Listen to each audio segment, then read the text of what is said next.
We're live. Here we are. All right, we're here. We're back. We don't want to. How many weeks were we gone? Oh my God, we've been gone for so long, and but now we're back, and we've also got our good friend Katie here. Hi. And Sarah is going to fill that missing spot over there whenever she shows up.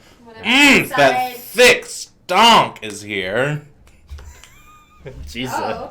Thick Stonk is an aggressive name. Thick stonk is an aggressive name. Thick Knocking it, I'm just saying. Stonk. You can't really enter the chat as Thick Stonk and not have people comment on your name. Absolutely not. My favorite is how Thick Stonk comes in with a strong.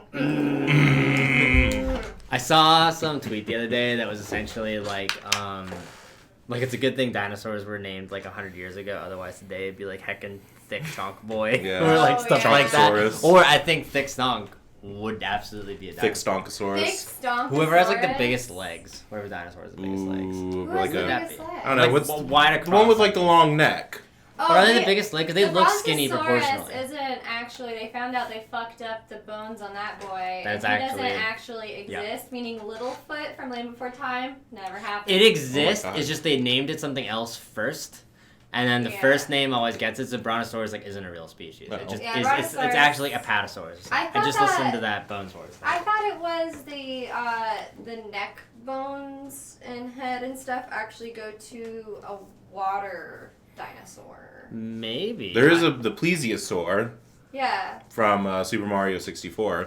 that could also be true. But what I read was like during the whole Bone Wars thing, in, like the 1800s, they were just in such a rush to like try to outdo each other that they like named. Put the bones together. They did put the bones together wrong a few times, but they also just like would rename the same species like 20 times so they could keep saying You it. They keep found referencing this Bone War, Bones War. It's like a famous-ish thing. There were two paleontologists in like the 1800s, like some of the first ones, and they Was this both- like the prehistoric version of the space race? kind of. Yeah. Actually, a little bit. Except for it was just two crazy American rich guys that were trying to like one up each other by like finding the most dinosaur fossils first, and they like were really nefarious about it. They undercut each other. They like even like try to like kill each other and stuff. It was crazy. It was a dog. Oh my It was goodness. a dog. No. I This is a imagine good they story. are the type of dudes that have the houses, like the big mansions that are just full of like hunting trophies Kind of. and It kind was- of a thing, and like look at my dinosaur bone. My dream was animal sort of- nursing I'll home. get you. It was sort You're of like- just dying. It was sort of exactly. It was sort of like at the end, like they like lost everything and were just like in an apartment with like only fossils left after their families had left them, like all this sort of shit. There was a Dollop episode. There's a good Dollop. It's called The Bone Wars, and it was supposed to be a movie with Steve Carell and James Gandolfini. It was like the last thing he was working on right before he died. Oh So. no, that would have been good though. I would have seen. I would have. Like I said, it sounds like a stupid movie. I would totally go see. Yeah, definitely. It seems like it could be like great. I feel like it'd be great if like Paul Thomas Anderson did it, and you'd forget how silly the premise is. Or it could just be fucking like a Will Ferrell. I could very see shitty a movie. Will Ferrell like Zach Galifianakis joint easily on that one. Someone asked if we can do a backflip. I cannot do No. that. I can on a trampoline. Last time I tried was at last time I did it was at The D4 party. Dustin's house, and I did it off the trampoline and landed on my I nearly neck. died, You yeah. did. You Oh, yeah, did. you were there, that's I right, was you were there, there. and I was like, very stupid. laughing with the kids, but also was like, he could be really hurt right Yeah, that now. was how I felt. And I was like, fine. I was just very surprised I was fine because I landed straight on my fucking neck. I wasn't there, but I heard about it and then went, damn. Yeah, Missed I'm so opportunity. mad I didn't have my phone out ready for it, ready for your backflip. That would have been great. Which subreddit would that go on first? Win stupid prizes. Yeah, that's probably Yeah. Stupid prizes. It's a good one. Yeah. But anyways, wow. We're back with, back with the Punch Bowl here. Been gone for a couple weeks because I had COVID, Yay. theoretically. Yeah, allegedly. Potentially. Oh, you allegedly had COVID. I'm not convinced that it wasn't a false positive. Because we originally got tested because you and Becca were exposed. Yeah, we were And exposed then we all to got it. tested. Or I got viral. tested first. My results came back and said I was positive. So I locked myself into my bedroom. And then your test results Our came test back took, like, a several week. days later. Yeah, and they were negative. And came back negative, yeah. And I was like, well, And you might have had symptoms, but you don't really know. I don't think it. Well, I actually talked to I took the antibody test this morning to So you'll see. to see. Yeah, morning subsonic I know I can't man. read it with the red. But then I got tested like again later, and now it's negative. And all Yeah, sorts we're all of. Anyways, good. I'm not convinced I had it. I either had it and was completely asymptomatic, or it was a false positive, and who knows? We were excited though because we all thought it was like, oh, our whole house must have it, and we're all just asymptomatic, which is great. It means that like we won't get it again and stuff. But we're pretty sure we didn't get it yet, and now we're in the same specter as everyone. Yeah, Just a waiting. lot of my friends got it all at the same time. Mhm. And one thing we noticed is all of the boys were like really fucking sick. Mhm. Oh, no, yeah, I heard men get it worse. Very sick. And then all the girls were like, I just can't taste things. I didn't have any symptoms like that. Some of my friends think that I might have had it back in March because I got like weirdly sick in March, but it wasn't with any of the normal symptoms. I just was feeling kind of like achy, like how you get with the flu and stuff, where you like your skin, you just feel achy, and my legs just like really fucking hurt. Like my legs felt like I had run a goddamn marathon, which makes no sense. But they felt that way for like 3 days when I definitely had not been exercising in any way. And when I tried to look into it, I was like, is that a symptom of anything? It's just so weird.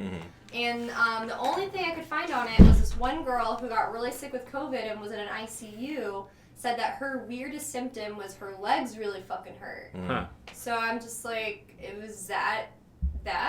Because all of my friends got really sick. Like, what happened was we all decided to break quarantine, which you watch Alien, you don't ever do that. And we all got tested ahead of time to make sure it was safe to be around other people, except one dude. That fucker. And he ended up being fucking positive. Jesus. And he got everybody really fucking sick, like, because we all decided to go to a secluded like lake house away from Saaarrj. And as a group, everyone got it except like me and 2 other people seemed to have, like, we tested negative and had no symptoms, didn't even feel remotely sick, whereas everyone else did already have it then. That's what I'm thinking. Yeah. And the other 2 people didn't really come up in much contact with everybody else. And all my friends who did get really sick, they either felt super sick or they just like legit completely lost all sense of smell and taste, or felt like they had allergies. Right. Yeah, that's what makes it, I guess, so like cruel and like weird. It's just such like a strange disease that way. No, we just don't know much about it still. It's such a perfect disease. Yeah, because I think, remember, did you guys ever play that Plague Inc. game like on your phone? Yeah, I play Plague Inc. all the time still. See, I always used to play it. You still play it? Yeah, I still play it. it. Yeah, because you know how hard it was always to get Greenland? Like, it always was like a joke that like Greenland was like impossible to No, it was ever always get. Kenya, I thought. Kenya is always first to shut down their borders. Oh, see, I remember Greenland just because of the island and stuff, but like COVID's everywhere. Like, it's everywhere. Yeah. Like, there's nowhere that it's not, and granted, it's not killing relatively a fuck ton of people.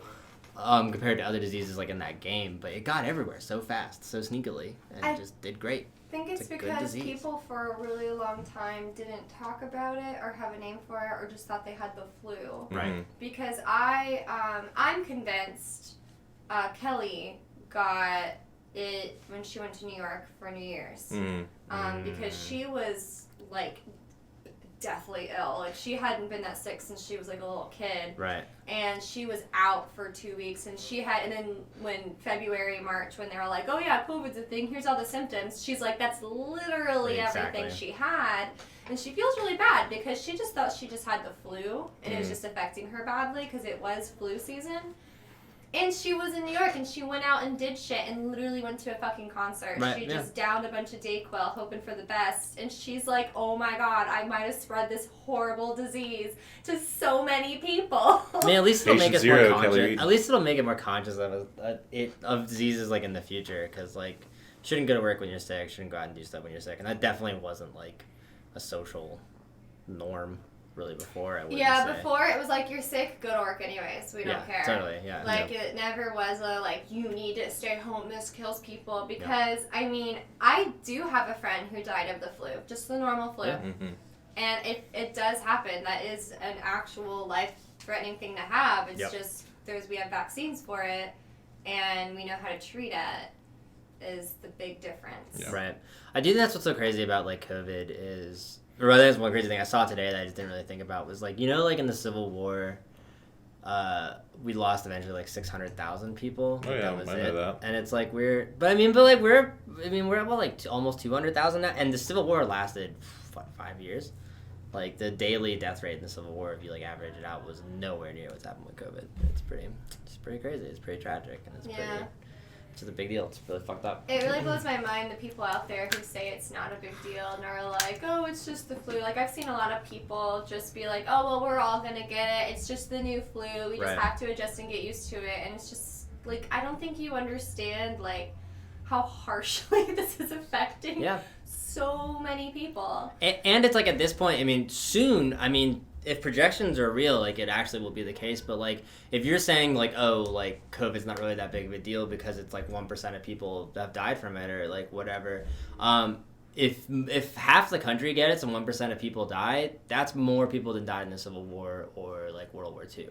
In America, so not everywhere. In America, no. But in America, but like that be like, I mean, it's the same thing as saying it's like, oh, America's commitment economically or like in terms of loss of life to World War II was like not that drastic. It's like already more people have died, way more people have died than have died of Americans in the First World War. So it's like, I mean, anyone who's saying that it's like, oh, it's not that big a deal, the numbers are like down where they are, it's like, then was American involvement in the First World War yeah, a big deal? Like, one of my good friends, this is unfortunate and really sad, but one of my very good friends, her dad is currently in the ICU because he decided COVID wasn't a big deal. He got COVID and is now, like, might die. Right. Yep. So, like, it's only, the people who are taking it seriously seem to be the people who really care about the well-being of others. Yeah. And people where it has been personally affecting them. Yeah. And then everyone else is like, fuck off, like, hope you don't get it, bye. Which is like, kind of America. what? Which is kind of America in a nutshell. It is absolutely America. It's so stupid. Like, our biggest mistake was telling people wearing masks protects other people. No one in this country wants to protect other people. They want to protect themselves. You should have lied and been like, no, actually, it's to protect you. And again, So... I said this before, but I haven't said it on the podcast. We've tried very hard to avoid COVID, and we'll get off it soon. Oh, sorry. But just because fine. it's depressing. But it is depressing. but I guess I what mean, also we came out of COVID just now, so... Yeah, but I guess what also like blows my mind is the idea that like you can make this assumption, and I think it gets more popularized this way, that there is like a political divide when it comes down to like mask wearing and stuff. Like it's like, oh, right wingers don't want to wear it, and that's definitely like true in a lot of those circles.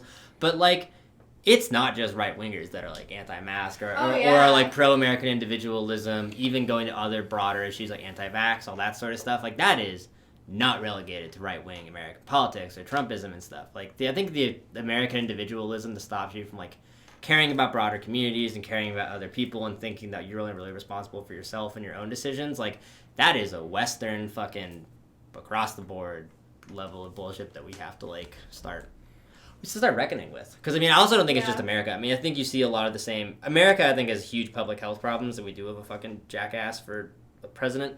But I mean, in England, they're having huge not wearing mask problems, anti-vaccinations, and a lot of Europe too. I just think but those Western are smaller culture has a lot of countries, problems, and when you have a smaller population, it's more manageable. Right.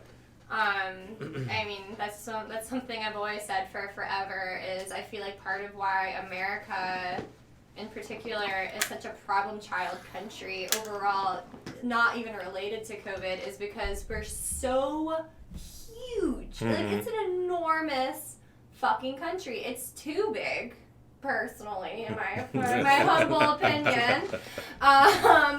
But it's just so hard to govern that many people, because when you get that many people, it's going to be really, really hard to come to a consensus on choices. Right. Mm-hmm. And you're always going to have people fighting, no matter what. It's just Absolutely.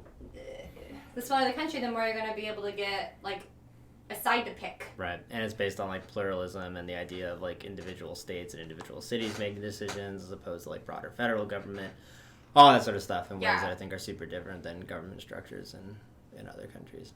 But we'll get off the COVID thing because it's like we're all reading about it all the time, every day, hating it. But you know, stay safe, wear a mask in public, be cool, and do that. Even if you have to get out and do stuff, or you want to get out and do stuff, wearing a mask is massively mitigates the amount of risk. So it certainly is very true, Sam. Yep. Always wear a mask, Sam. I've been wearing one at the gym. I have been. Even though I will admit, the first few weeks at the gym, I didn't wear a mask like back in like June because no one else wore one. And then finally, I was like, "Fuck it, I will start wearing one." I wear it every time now. I'm Wow. the only person that wears one there. I just That's work fine. out in The my house. only one. I just missed. I know. The equipment. Yeah. My apartment complex recently reopened our little gym, and they have a sign-up sheet, and it's only 2 people are allowed That's at a cute. time. That's great though. That's smart. I mean, my climbing gym, since like everything in Cobb County where we live right now is like such a fucking nightmare when it comes to numbers and like ICU room and stuff. Becca and I decided like we're not gonna go to our climbing gym anymore. But they have like you have to sign up 2 weeks ahead of time for 2 hours at a time. You have to wear a mask to get in, all that sort of stuff. So I mean, I think there are ways to like potentially do it safely. Yeah, I've been seeing a lot Last of different ways gyms have been dealing with it. I used to work for the gym Orange Theory, and not the location that I worked at, but there's been a couple locations kind of out, not the Atlanta area, but kind of middle of nowhere, Georgia-esque areas, where their social media is just a little mind-blowing because some of these gyms seem to be secretly like anti-mask. Yeah, it feels like the small gym I go to. Yeah, and they're like, oh, we don't like masks here. And there's this one, I'm not going to name names, but there's this one particular gym out in not Atlanta area where if you look at the trainers' social medias and whatnot, where they're always, pushing Orange Theory because that's their freaking job, there's this pictures where you'll see like a gym trainer hugging like an old lady who comes in, and the caption was "No masks, just love." Jesus, And yeah, like those I are was mutually like, exclusive. what the fuck is this? Yeah, that's so fucked up. Makes sense. I was like, why though? Like, who are you? Like, this poor old lady now has to be very exposed to all of the. Yeah, totally. Yeah, I'm No sorry. masks, only love. And that's like, and again, No like masks. at the gym I go to, young people, old people, women of all races, of all colors, all ages, no one wears masks. Like not a single fucking person. And granted, there's only ever like 5 people in there when I'm there, but because I try to go at like weird times. No, not a single person wears a mask. Okay, Only so one. Moving on. Moving All right, on, what have we moving been? All shut up about it. right, what have we been? Yeah, what we've been reading, watching, doing, playing, etc. Katie Atkins, tell us about what you've been venturing into in the world of media, games, movies, So TV. much. Well, I'm rewatching Buffy the Vampire Slayer because I'm prepping for, I don't know, are you guys familiar with Chaotic Tieflings? No. Yes, I am with her You are? trivia stream, yeah. Yeah, with the trivia stream, yeah. So I'm going to be a guest on Chaotic Tiefling trivia stream early August, and the theme's going to be Buffy the Vampire Slayer. So you're studying. So I'm re-upping my knowledge. It was kind of funny because I've seen this show so many times. At the beginning of every episode, I've noticed 1 or 2 words will be said, and I'm like, oh, this is the Mummy episode. Oh, this is the Halloween 2 episode. Oh, this is like, I'll just like know it immediately, and I'm just like, what is the point of me rewatching this? I know all of it. You're just getting like a huge self-esteem boost for how much you know about Buffy. Yeah, I've been doing that while I've been trying to like make my own. I've been studying a lot at home, so just projects. I've been playing a lot of different video games.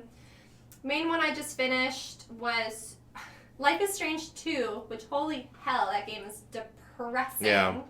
I don't know if you guys are familiar with the Life is Strange They games. were playing the first one. I heard a little. They were bit playing. about They played some of the second one too, but Molly was playing the second one, but I don't think she finished it because it wasn't all out at the time. Yeah. But I've never played them personally. So, I love the first Life is Strange game. Most people who have played the first one really love it. I've noticed particularly girls really love it, and I think it's because the first game you play as a young teenage girl, and it's about a lot of really dark, horrible issues young girls sometimes have to deal with. Right. And so I think the game is done in such a way that it's just really relatable. And I feel like they were trying to recreate that experience, but for a male audience for the second game. So a lot of the girls that I know who loved the first one were like, I just couldn't relate and get into the second one. And I was like, I'm going to try to do myself a favor and put myself in the mindset of this kid. The second one, is about 2 young, a 10-year-old and a 16-year-old Mexican boys. They're Mexican by race. Not actually from Mexico. Not actually. Their dad is from Mexico, and they're actually half white, but when people look at them, all they see is Mexican. And their dad is a victim to police brutality, and the older boy takes it upon himself to just run away with his little brother because he's convinced the American system won't help them and do them justice because through the whole scuffle, a cop died. So he's worried about that being pinned on them somehow. And due to racism in America. And so the whole game is about how you're trying to flee to Mexico because their dad still owns property there. Right. And it's just a heavy-ass game. Sounds depressing, yeah. It's a heavy-ass game, whereas the first game is about you stop a school shooting and you kind of dive into this mystery of this really popular girl at your school who went missing. And it's like a murder mystery. It's very different games. Okay. But it just... I noticed that a lot of the girls I know had issues relating to the second one. And my stream, all of the male audience who watch me on Twitch seem to really like it and identify with it better and relate to it better. And I thought that was really cool that it was they were able to recreate an experience but for differing genders, races, whatever. And I found that really interesting. I don't think I ever knew those were what they were about. I knew that they were like deep dive kind of drama story They're games. Really intense like coming of age stories. Okay. The whole point is coming of age and like trying to figure your way through life, but through very extreme situations. Right. But those extreme situations are very real to some people. And it's about opening your mind to the possibilities of like other lifestyles and struggles that teens go through. Right. It does always focus on teenagers. Well, so far there's only been two. There's only two. They have a bunch of DLC, though, that have other characters and stuff. Like, there's one DLC for Life is Strange 2 where you follow this little 10-year-old boy, Chris, whose dad is abusive.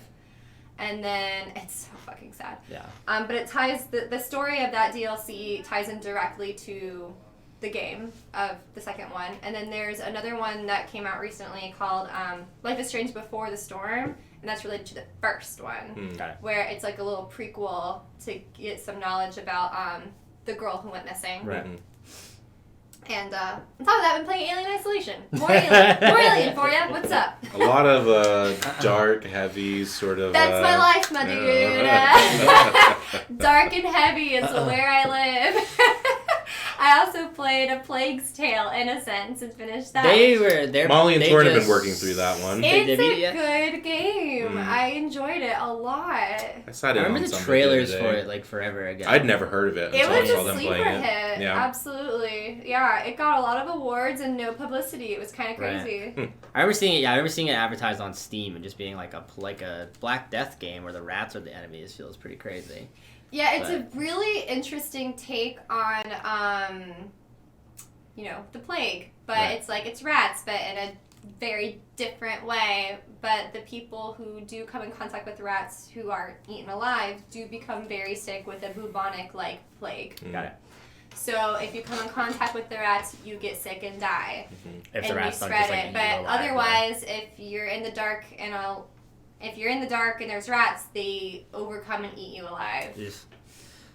Oh yeah, I saw them playing the other day, and I saw that's the title screen or something for it. It's just like this mass of writhing rats. It's just like, ooh. Yeah, that's my friend Ian. He's like a huge paranoia of rats. He's like scared. Ian. Oh yeah. He's like as scared of rats as I am of snakes. Oh no. Same. I like rats. Rats are cute. Snakes are cute. Yeah. Rats are smart. Yeah, they are very, very smart. My dad always had pet rats, so we had them as we were kids. I have a love-hate relationship with snakes. I like cute little baby snakes, but the bigger they get, the more I'm like, I get wiggies. I get wigged out. The huge ones, because they're always like not moving, they don't scare me as much, but once I see them move, it's like the most terrifying thing ever. It's just... I saw like a huge snake like attack like the tire of a car or something, and just how fast they can move when they want to. Like, I fucking hate that shit. They're so I love them. They're scary. so cool. Magnificent creatures. They are. I agree. I just don't want to be like... Yeah. in the same room. I haven't really desensitized myself to snakes. That's fair. So I haven't either. I've tried. I've held them. Don't like them. Snake slept in your bed once in college because I put it there. They smell your damn fear. I hate that. Yeah, they definitely feel like they do. They feel like definitely they're very aware of what's going on. I used to have a friend who had a pet snake, and I was always the one who didn't want to be around it, and I was always the one. It was like, let's check her out. And I was like, it's because I don't want to be around you. You're like, I sense that. Yeah, you're like, he's India. So what are you playing, Colton? What am I playing? Or watching? I've been watching stuff. Well, a lot of stuff. I mean, during quarantine, I watched the first 4 days of my quarantine locked away in my bedroom. I watched 18 movies I had never seen before in my life. Holy shit, what were they? Oh my god. Among them were all the Jaws sequels, which I'd never seen. They're all terrible. Jaws and Jurassic Park have a lot in common, I found out. They're both Spielberg properties that start with J's. They're both exceptional movies. They're both exceptional movies, and every single sequel is terrible, and you shouldn't watch them. Yep. Golden, I was super convinced that Lost World wasn't that bad, and I like always went to bat for it. Like I always was like, it's not that bad. We watched it again. That movie's fucking terrible. And like we even talked about we might even do this on like a show someday where like we do something where it's like we have a whiteboard and we're like, hey, graph out plot wise movies you remember as kids. Like, how much time is devoted to certain scenes, right? So in my head, like, Lost World, it was, like, the scene where the trailer gets pushed over the cliff. That's easily 45 minutes, like, in my head. Same with, like, the scene with the velociraptors, like, going after everyone in, like, the field. I'm like, oh, that must be, like, a 15-minute scene of, like, all this, like, tension and stuff. The trailer scene is 5 minutes long. The velociraptors in the field scene is less than a minute. It's literally less than a minute long. And, like, all the scenes in that movie I remember. And then the ending scene of the T-Rex in San Diego, I'm like, oh, yeah, that's half the movie. It's, like...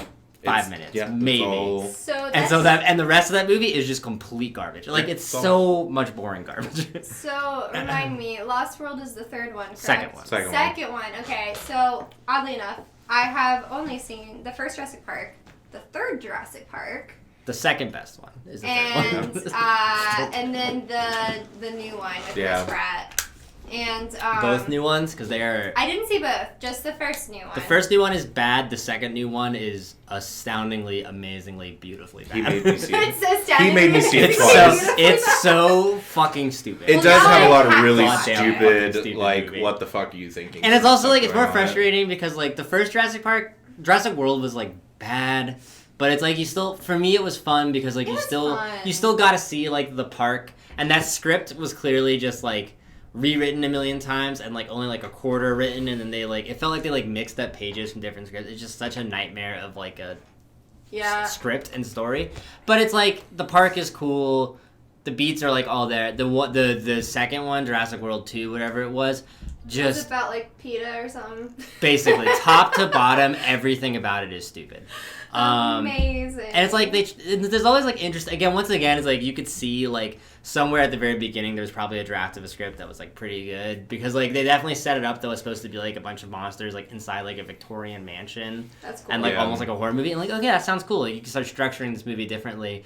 But again, like I feel like Jurassic World, you got like the 8th draft and like the first one was maybe okay, and then they brought in a bunch of different ones and it got kind of bad. Jurassic World 2, they must have been like the 64th draft of just like shit they kept adding and adding and adding and adding. It's really bad. And taking away and adding, and it's just complete fucking nonsense. So funny enough, I used to love Jurassic World 3 for whatever reason. I did too. As a kid. I like that one too. I used to rent it and watch it in my room like all the time. I don't know why. Did you ever have like fan fiction in your head of, or like all... No, this is fan fiction. Here we go. Of the T-Rex winning. Because I always hated the Spinosaurus. Oh, the T-Rex being the Spinosaurus? Yeah. You're one of those people who was like... Wow, pro Are you one too? I never had fan fiction about it in my head. I just never cared. So, I had this really weird Fuck the fear. Spinosaurus. So, I saw Jurassic Park when I was really little, and... let's see, what year did that movie come out? Like the first one was like 93. First one was 93. Yeah. 93. Okay, well, I didn't watch it until 97 because I was born in 93. Yeah. So I didn't watch it until I was like 5 years old because my parents were like, my parents are huge movie buffs, and they're just like, watch this even though you're 5, I don't fucking care. And I'm like, oh my god, this is terrifying.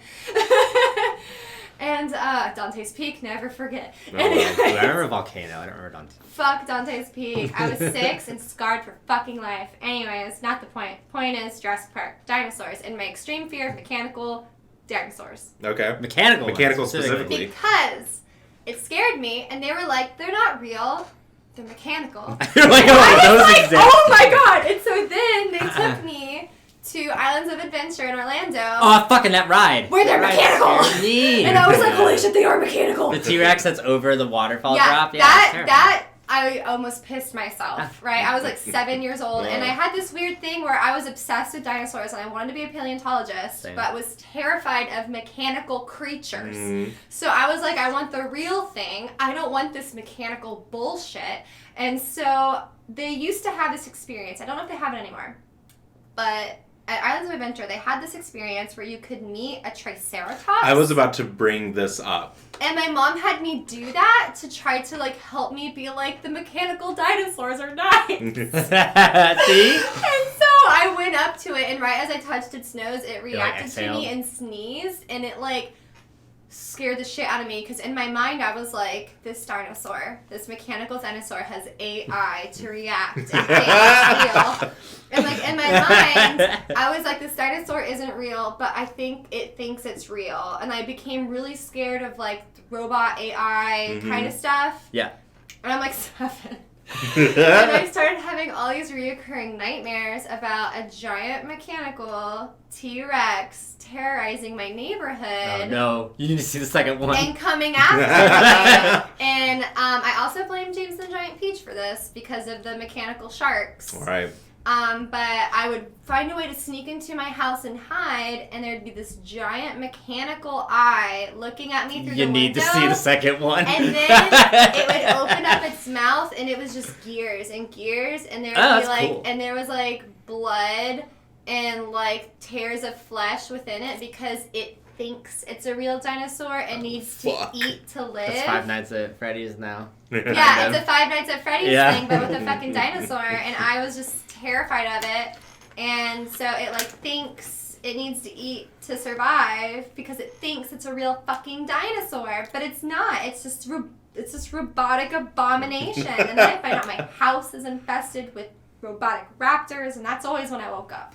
There you go. Jeez. You guys see the second one because it feels like they like pulled a lot of that nightmare directly into the at the end of the last second 5 one, the minutes T-Rex of goes in to San Diego. Yeah, And it does that. and it's just I'm like like, just there's walking definitely through the scene of the neighborhoods eye and and I just had this fear of giant things looking at me through my second story window. Like, I'm scared of birds you're scared of birds. because of the movie The Birds. I was very Oh. scared of them like breaking in. And I love eating me. birds, but I'm so allergic to them Mhm. that I should be scared of them. I know you could be allergic to birds. Yeah, I guess you I can just be don't know feathers. that many people that are in that much I'm proximity very to allergic birds. to feathers. It Makes just makes my face just tears run, my nose runs, everything runs. Speaking of which, my nose is running. Can I go? Yeah, really absolutely. quick? Go grab a Sorry. tissue. In the meantime, tell us what other movies were you watching? Well, it's funny that she brought up the Triceratops thing because I was going to tell a story about how when I was like 7 years old and my parents took me to Islands of Adventure and I saw the Triceratops, I didn't realize it was mechanical and I was just like, how did they do this? I was a little kid walking up and taking off my glasses like, you son of a bitch. I just You imagine did it. now it'd be like after Jurassic World 2, it's like they must have paid $10,000 for this. But as for other things I was watching, I watched all the like Christopher Reeve Superman movies, which were pretty fun actually. I enjoyed them. I'm a big fan. Okay, listen. I'm a big fan of Gene Hackman as Lex Luthor, and I'm a big fan of Lex Luthor. His whole evil plan just being that like he wants to buy and sell like oceanfront property. Like, his whole That feels scheme very realistic. is about real estate, and I was like, this is great. I love What about, this. what did, I thought Marlon Brando was Lex Luthor.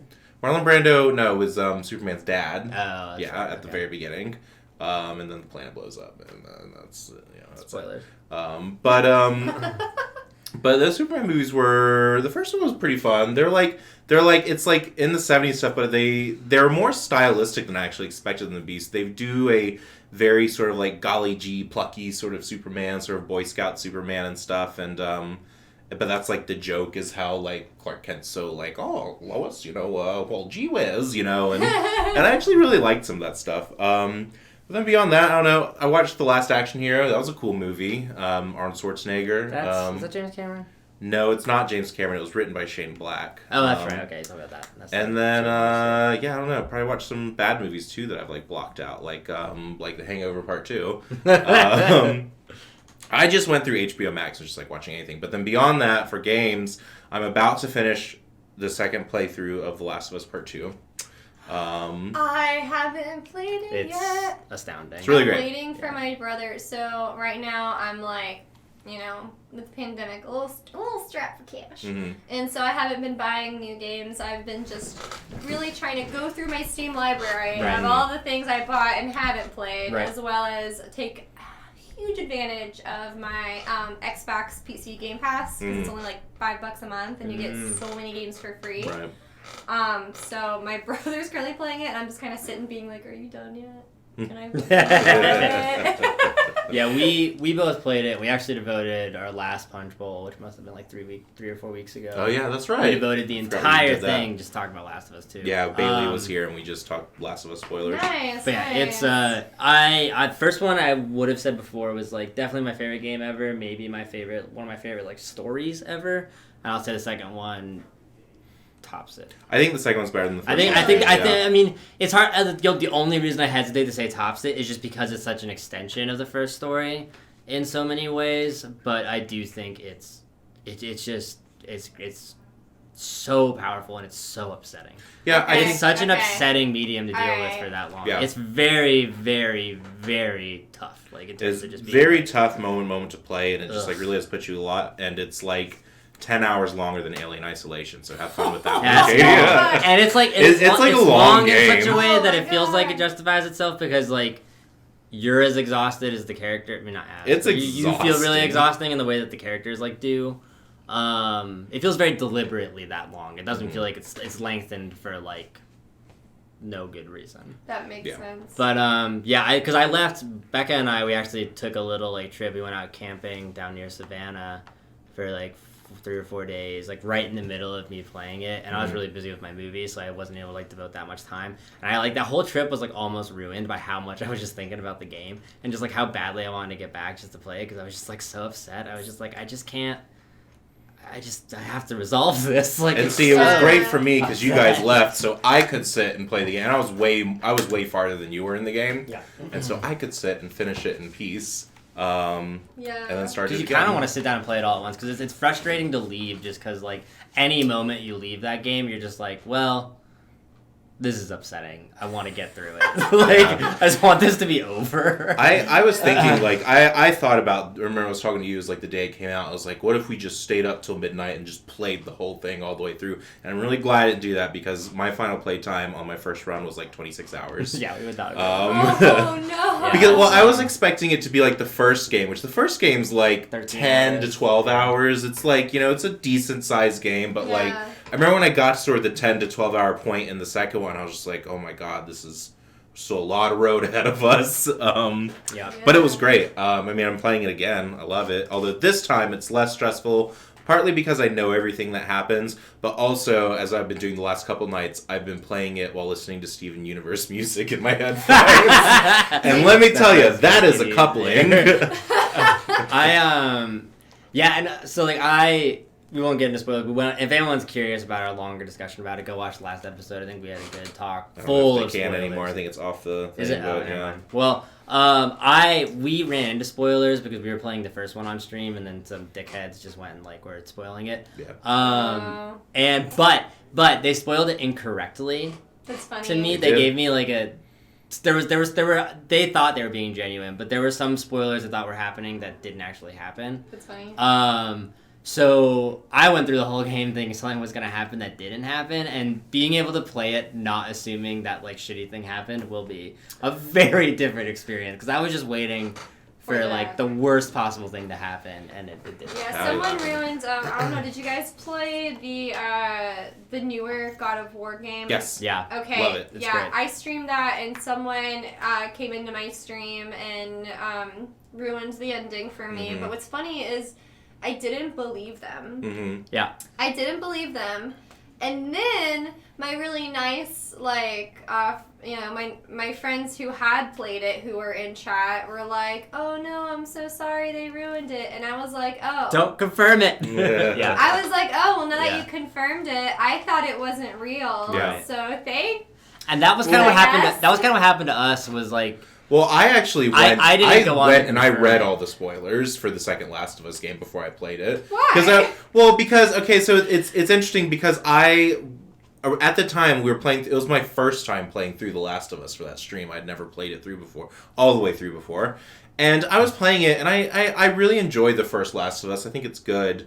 I still didn't fix. What is there? I still haven't. Tamale. Yeah, I still haven't fixed that. Oh no! But it's supposed to link, but It's okay. everyone's upset by hot tamale. Instead, the Moobot. I'm is just not hitting- upset. I Instead, thought the that was Moobot is funny. just hitting on Katie. Shout out to the Tiger Wizard. You're one hot tamale. Tamale. Hey. And I really enjoyed the first Last of Us. I wasn't like super stoked on the second one like you were. And I was like, yeah, I'll read the spoilers. Fuck it, who cares? And I read all the spoilers and from the big leak. And not only were some of the spoilers incorrect from it. Well, I guess they were One of them was incorrect. But the main thing is like even watching the leak, I was still like You don't really know tuned. what's I gonna was happen. tuned into Yeah. that game. Yeah. Like that game really. I don't think captured me. it. I don't think it. In no way do I think the spoilers would like ruin the game. It just like specifically, I can't go into it without spoiling like what I thought was gonna happen and just confirmed didn't happen. But what I thought happened just made me think the game was gonna end very differently. It actually made it much more stressful and terrible experience. It made it more revelatory, like when it ended the way it did. Mm-hmm. But like, I will be very excited to play that game, not thinking that's gonna happen. Yeah. Very long story short, very good game. Highly recommend it. You should play it, Catkins. My second favorite game Also of the year very so far. scary. Genuinely, Oh, yeah. very, It's way scary. scarier than the first one. Yeah, way scarier than the Oh, first shit. one. Yeah, Yeah, the very, first very one, scary. There's only really one part that scared me in the first one, and that was the part where you had to like wade through the water In the and start basement. up all the generators. Yep. Oh yeah. Fuck There's a bit that. like that in this game. I'd say like the baseline for scariness is about where that is there, and then there's one sequence that's like that is. You know how much scarier the basement was in the first game than the rest of the first game? There's a sequence that's that much scarier than the rest of the second game in the second game. Yeah. It is Yeah. terrifying. Right Um, now, since all of my friends and I have decided, we're not breaking quarantine anymore, and we all are just gonna stay home. We've decided to form a book club and a video game club. That's cute. Okay. Molly and I have talked about doing book club. Yeah, and so right now I brought up the idea of doing 2 different book clubs, but everyone only wanted to do the trashy one. I was like, oh, okay. Lame. Because Kelly and I, our original idea, because we talked about this on stream last week, was we wanted to do a book club where we read our favorite required readings from like school, Ah. I did that personally. and that's what I want to do. And so then I knew my other friends who had talked about doing a book club wanted to do like a young adult trashy teen type thing. So I was like, okay, we'll have 2. We'll have the smart group and then the trashy young And the adult drunk one group, that has yeah. ridiculous shit in it. Mhm. Everyone wanted to do that one, and maybe one other person wanted to do the required reading one. And I was like, oh, okay. So we're all currently reading the Hunger Games prequel that Oh, came the one out. that just came out? I didn't know that was a thing until someone was just telling about it just 2 days ago. I didn't know until Yeah. my little book club said we're doing it, and I was like, okay. And then we're doing a video game club too, which we're trying to figure out what game to play because 2 people in it hate scary shit, and I'm like, that's like all games in my opinion. It's like there's so much horror and scary and so many things. Yeah. Because Kelly and I really wanted to play Hellblade. I want to play that. Becca and I have talked about playing that. Is that game supposed to be scary?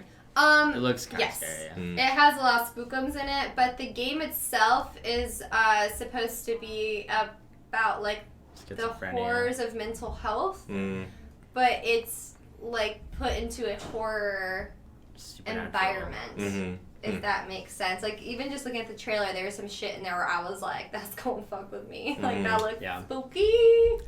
Yeah, Becca and I have talked about playing that for years. We should just do it. It just looks upsetting and truly. Right now, normally I'm very much like you, Katie and Colton. There's this that I am like all about stuff that's, even if it's not necessarily like macabre, I'm really into stuff that's like dark dramas, like psychological stuff generally. Absolutely. And I do have to say that during quarantine, it has for the very first time in my life, I've taken. Also, I think because I'm like working on my movie, which is kind of stressful and like upsetting on its own. I've taken the foot off the gas a little bit. I've been a little bit more like I'm gonna engage with stuff that's a little easier. So Yeah. It's been good. I've been doing a lot of that recently. But which I guess I'll jump into my thing. Well, now you're jumping back into now you're watching things like Breaking Bad and Well, yeah. stuff. So I went and I watched the last 2 seasons of not the final season of Better Call Saul is coming out next year. But I watched the most recent 2 seasons. I caught up. Better Call Saul is amazing. People are looking for a great show. I think it's even better than Breaking Bad. I've watched some of it, but at the time, I had finished Breaking Bad I watched Breaking Bad for the first time last year. Mm-hmm. Yeah. I don't know why it took me so long to watch it. It just did. And that show, after a while, just got tough. Yeah, no, to finish. I'm like watching it again now. I don't know if I like realized or remember that show's really dark. Like that show's upsetting. It's upsetting. Yeah. Dark. I was about to say insane and realize upsetting is the better word. Once you get to season, was it 5 seasons or 4 seasons? It was 5, I think. Was it only 5? Seasons 4. Oh, so Better Call Saul's longer. Yeah. Oh yeah, so seasons 4 and 5 of Breaking Bad, I could only watch like maybe an episode a day or every couple days, because before I was like, binging a couple episodes at a time. Right. And after a while, I was like, I just want this to be over. This is just sad. I don't like it anymore. I remember watching all of season 4 in one day. I got it on DVD. Yeah, I watched them all and I really watched fast. the entire thing in one day, and God, then I watched season 5 as it aired. That might have. My heart would just be like, and we just need a like burrito. Yeah, ourselves. all the cancer stuff in season 1 was like, that stuff is really tough. Yeah. Like, Jesus. And also, like, the other thing I think is really interesting. I feel like you've like never watched this show before. I know. Like, I guess. How I you've mean, been reacting to it the last couple days. I think the other problem is maybe I just don't remember it, or I just got like, I liked Breaking Bad, but I never was like head over heels for it. There were a few episodes I like loved, but Better Call Saul, I will probably say is my favorite TV show ever. Really? Like, there's single seasons of some TV shows I love, like True Detective season 1 or The Terror season 1, which you should watch for horror movie things. It's boring. Yeah, I think it's great. I think it's or Chernobyl even, which is like 1 season. Like all those shows I think are like really great. Or there's comedies I love like Veep and shit. But in terms of being a drama that sustains itself for like 6 seasons, like Better Call Saul is amazing. And like how it compared to Breaking Bad, it's similar in that its style of being made I think is like super artful and super thoughtful. But I think Better Call Saul, they're able to get away with a little bit more in that they're able to get away with a lot less. In terms of like, since it's already an established property that so many people watch, they're able to take more creative like kind of risks with it, which is the risk I think is they slow that shit down so much. It feels like you're watching a French New Wave movie in terms of like the pacing and just following people on their day-to-day lives. Like there's very little in terms of like violence or anything like that, and it's really just about interpersonal drama between 2 people, and like it's awesome. Like I just think it's so powerful. And also Jimmy, unlike Walt, another thing I didn't realize watching Breaking Bad now again, Walt is so unlikable. Like I just think he's such a piece of shit, and in a way that I think is good for the show. Right. I don't think it's bad. Just fuck Walt. Like fuck him to hell. Like he's such a fucking awful, unique person from the very first episode. I get what you're saying, because you definitely grow to dislike Walt, but I disliked him so fast. I didn't. It wasn't that fast for me. It was episode 1. It was no. I think you're jaded. I think you're being cynical. It's not okay. Well, dislike may be the wrong word. It's just like you don't think he's doing the right thing. Yeah, I was. That's what I he's cooking meth.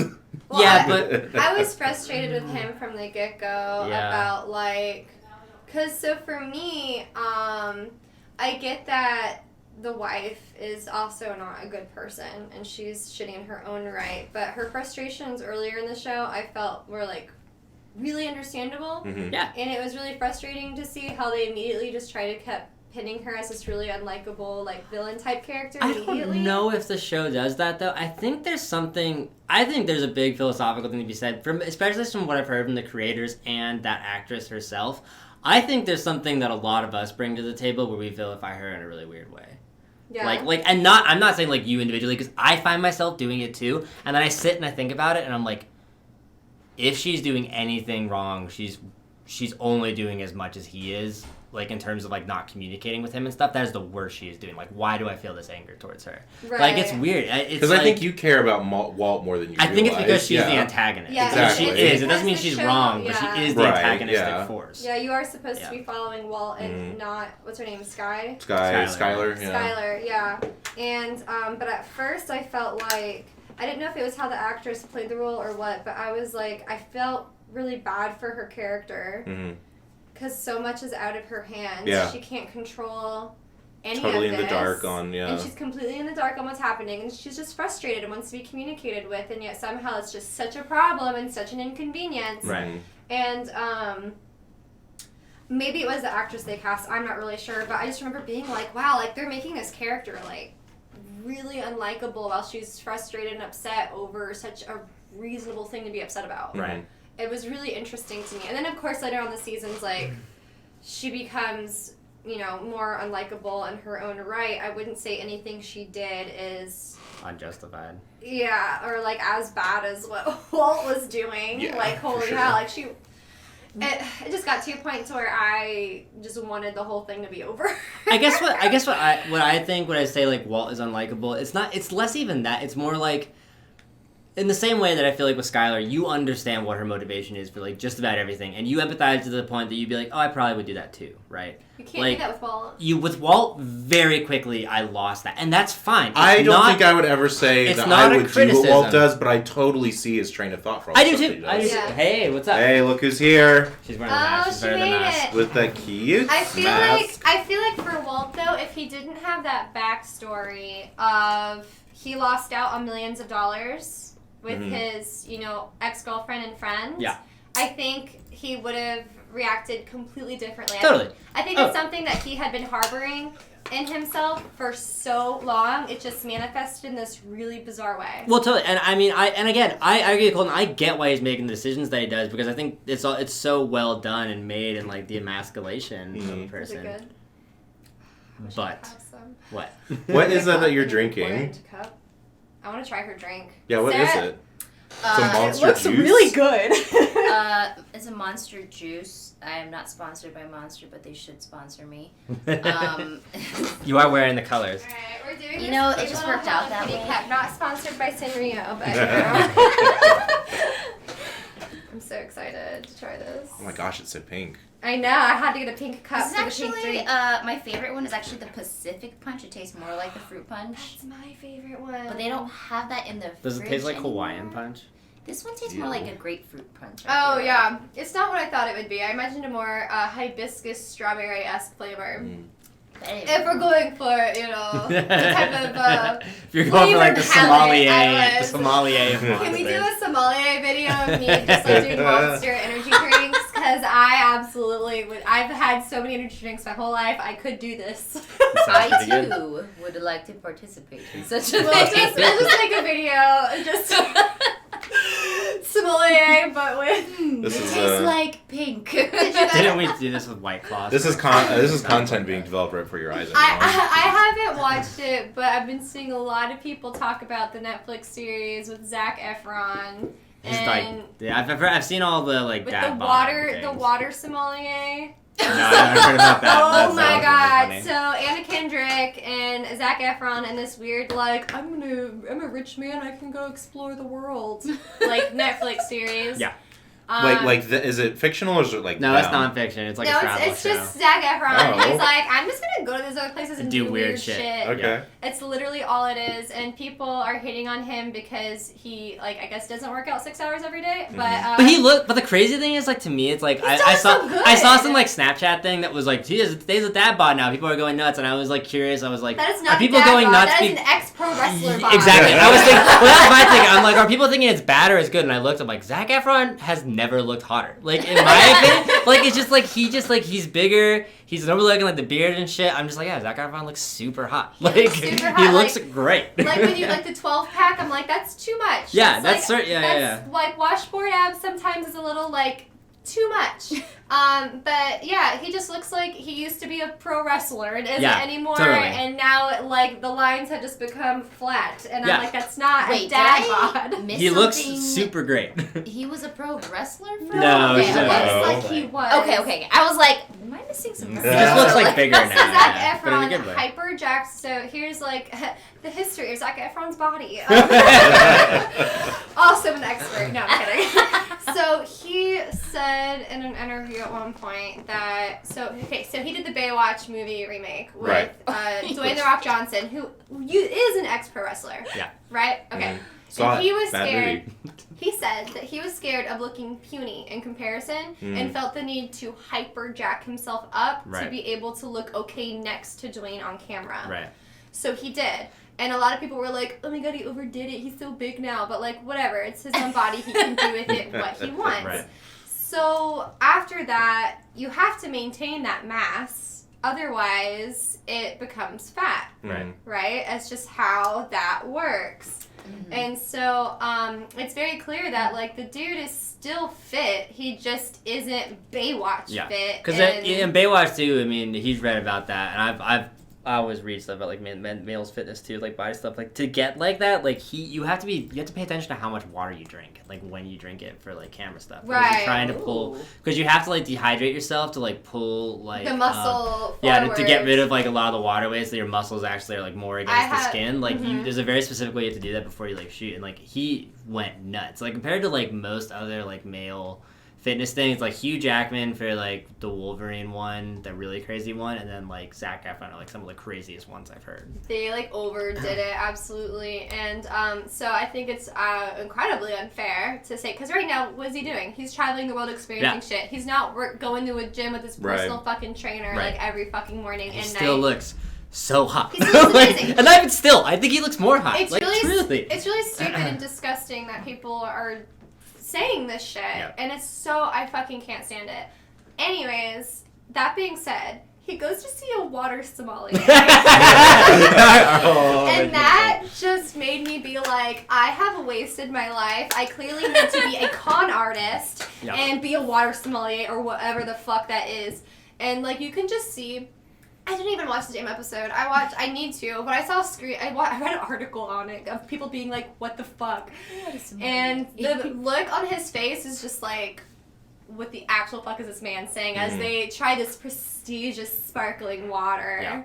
And I just want to be an energy drink sommelier. There's a video online where, I forget the name of it, but it's like a web series where 2 Chainz goes and does stuff like that. And there was one where he went to like a water sommelier and it was like, all his pomp and circumstances. 2 Chainz is like, man, I ain't paying for a bottle of water. Like, water sommelier, is that like natural sparkling water expert? I assume so. Well, it's a big Silicon Valley thing. I remember reading a little bit about like, one of like those huge, the dude that made like the Soylent bars, like one of those like Silicon Valley complete wackos. He was someone who got really into like going to get raw water. That's what it is. Like raw water. The whole idea of like water that's like not filtered and stuff just makes you really It's just like sick. when you can Yes, I love microorganisms. Yeah, it's very stupid. Like there's a reason why animals only drink running water. Right. Like, or if you've done it, stagnant water. Exactly. Or I mean, like if you drank like water out of streams your whole life, you'd have some like immunity. But yeah, fun fact: Not if going you have pets, they're gonna prefer a water fountain to a water bowl always. Right. And especially for cats, it's healthier for their kidneys. I don't know why, but that's just what the internet, my vet told me. Nice. And so my cats now are like really weird about stagnant water. And I think it's also why my cats constantly felt the need for me to refresh the water bowl. Like, if the water had been sitting for too long, my cat would dump it and be like, new water, please. Like, they were constantly requesting new water. And I was like, what the fuck is this? And ever since I got a fountain, they don't do that anymore. There we go. We have to give the owner or Achilles this water stale, mother. Yeah, my cat is a water sommelier. For only running water. Sarah, welcome. Hello. I was like, I feel like I interrupted like the middle of a really intense, heated. What were we talking about? We were talking about like Breaking Bad or something. We were talking about Oh yeah, we were talking about Breaking Bad, which is just intense already. Whatever. My final thing: watch Better Call Saul if you don't. Not if people do. It's amazing, and there's a female character in it who, like, the female lead is one of my favorite characters in anything ever, and it really becomes the heart of the show. Yeah, there's a girl in it for you guys. But we were talking. Representation. We were talking about Skylar being potentially having some problems there. So, really quick question though. One that I definitely saw was brought up in chat. Can you watch it without having watched Breaking Bad? Yeah, absolutely. Okay. Definitely. It's a prequel, so you don't need to watch Breaking Bad at all. Okay. I just didn't know if it added value. It can, because you know where Jimmy ends up. You know where Saul ends up. Follow-up question. If you were going to watch Breaking Bad also, would it be recommended to watch it first? I don't think it matters, because, like, I think there's something interesting, because Breaking Bad introduces a character, a lawyer named Saul Goodman, who's like a ambulance chaser, like shitty kind of person lawyer. And what Better Call Saul is about how he ends up being that way. So, like, if you already watched Breaking Bad, you know where he ends up. Like, you know kind of the person that he becomes. But the story, I think, is valid whether or not you know that. Laughing would like to posit that it's better if you watch it after Breaking Bad, which I've not watched Better Call Saul, but the little bits I have seen with you, it's like it's pretty chock full of Breaking Bad references. Yeah, I think it could probably be better because Breaking Bad was made first, but Better Call Saul takes place first. So I don't know. It's like, do you want to watch the prequel before the original, or the original before the prequel? It's like, do I want to watch Fate Zero or Fate Stay Night first? Yeah, it's kind of right now in my little book club. I mentioned to you guys how we're reading the prequel Hunger Games book. Mm-hmm. In my mind, I was like, would this have added if I had read this first and then Hunger Games? Because there is someone in the group who hadn't read Hunger Games, and they were like, oh, interesting. Should I read Hunger okay. Games first? And so, due to the fact that it's a prequel, we told them we don't think it really matters. My only thing about prequel stuff is that it's like, I guess it'll just be like you're just experiencing the whole world in a brand new way, because like the things that make prequels fun is that you know where it'll end up. Right. And then, so I don't know. I guess like maybe it'll just feel like there's a lot of confusion because you're like, what the fuck's going on? And yeah. And also when authors are like, I'm going to rewrite the same story, but from the point of view of a different character. Like the freaking, didn't they do that with the Twilight book? Yeah, it's coming out. This is a Twilight reference. It's coming out like next month. They did it with those Ender's Game books. What's funny though is all the Harry Potter fan fiction where they do that is actually better than the Harry Potter books, typically, which I find hilarious. I love all the jokes about if Harry Potter was from Hermione Granger's perspective. Oh, about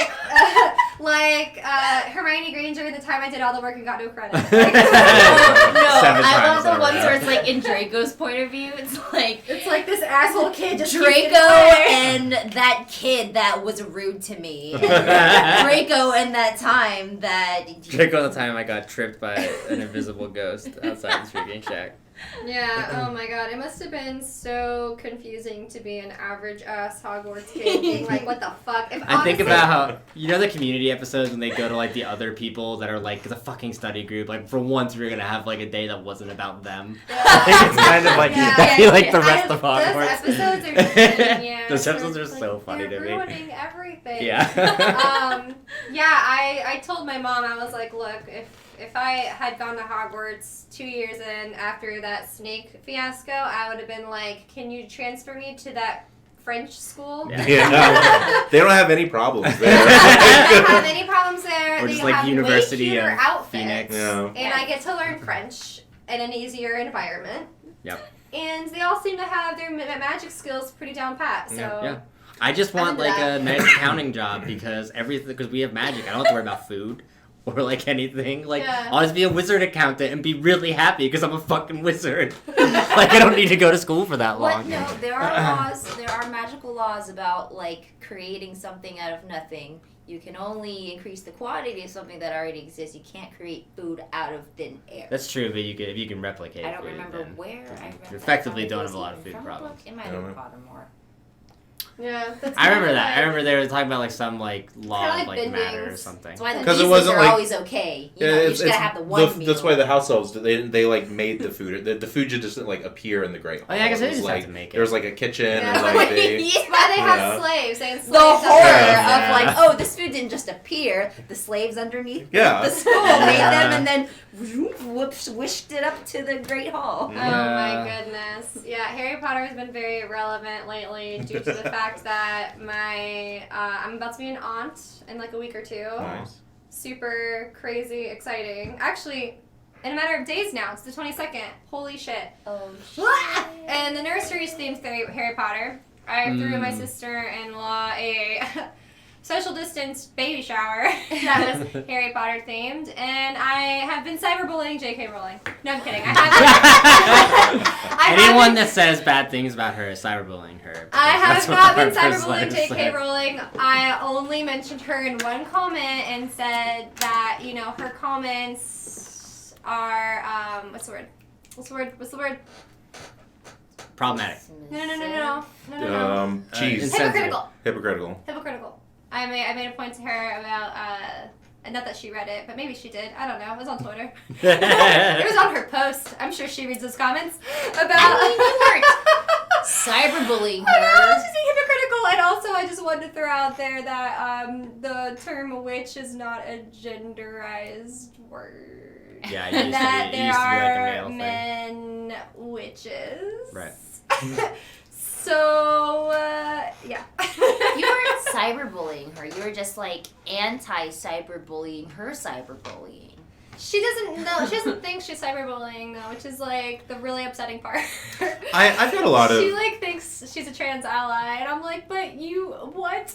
But she doesn't recognize them. I think something to keep in mind, and it doesn't like justify her comments, but I think something to really keep in mind with J.K. Rowling is coming up during second wave feminism, like at her time, and like at the time, like, you know, the whole push then was like, you know, about women taking ownership over their bodies and stuff like that. And so I'm not saying she's right or wrong.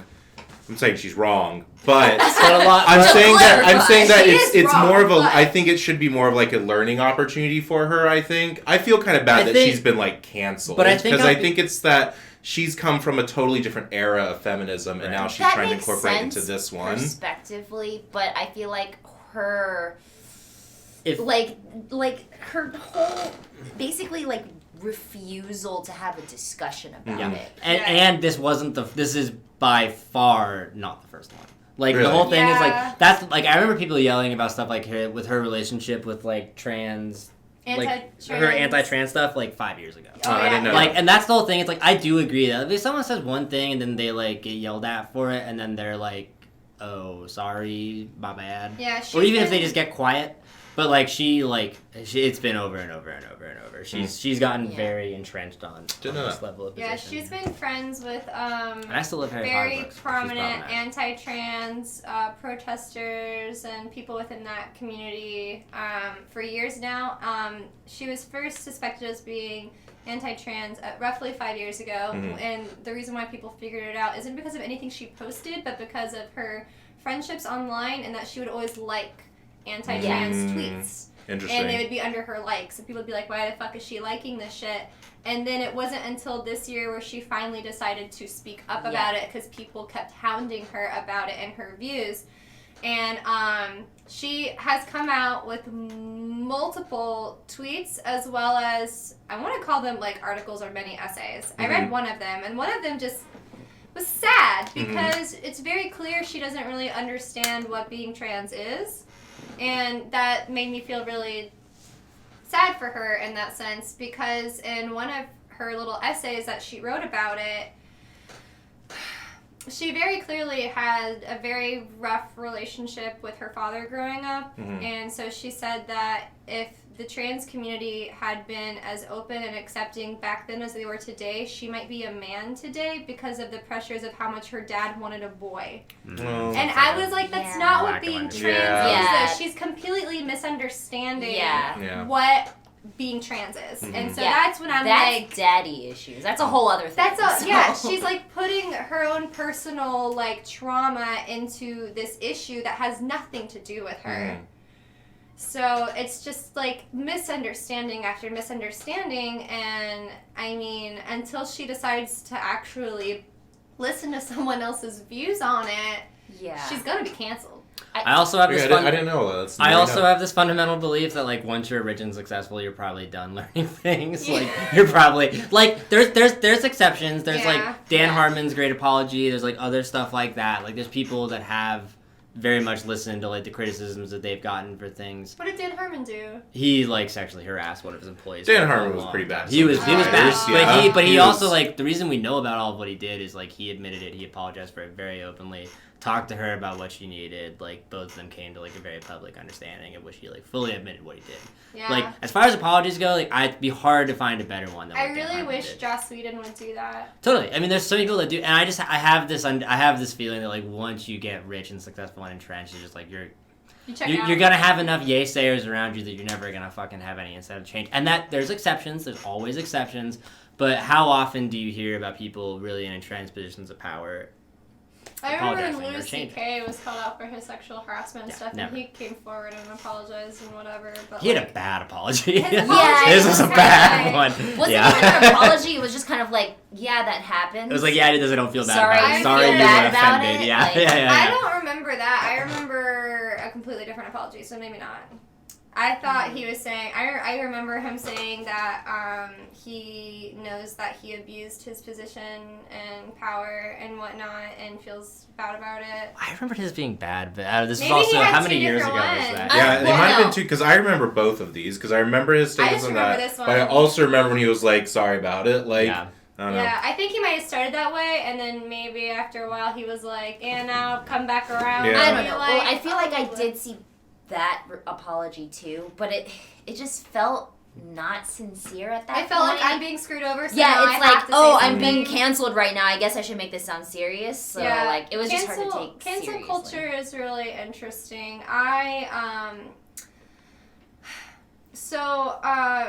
sister-in-law is having a baby who has the Harry Potter themed nursery. Mhm. She is in her late 30s, and all of her friends are in their late 30s, early 40s, and a lot of them don't really follow the trans issues as closely as I feel like our age group does. Mhm. Right.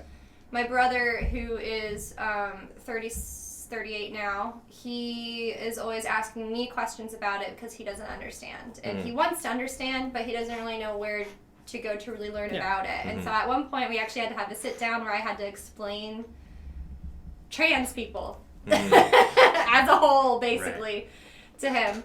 And they don't really view J.K. Rowling the same way we do. They still, hold on to this, like, romantic, idealized Harry Potter author kind of a thing and don't really look into her much as a human, it seems.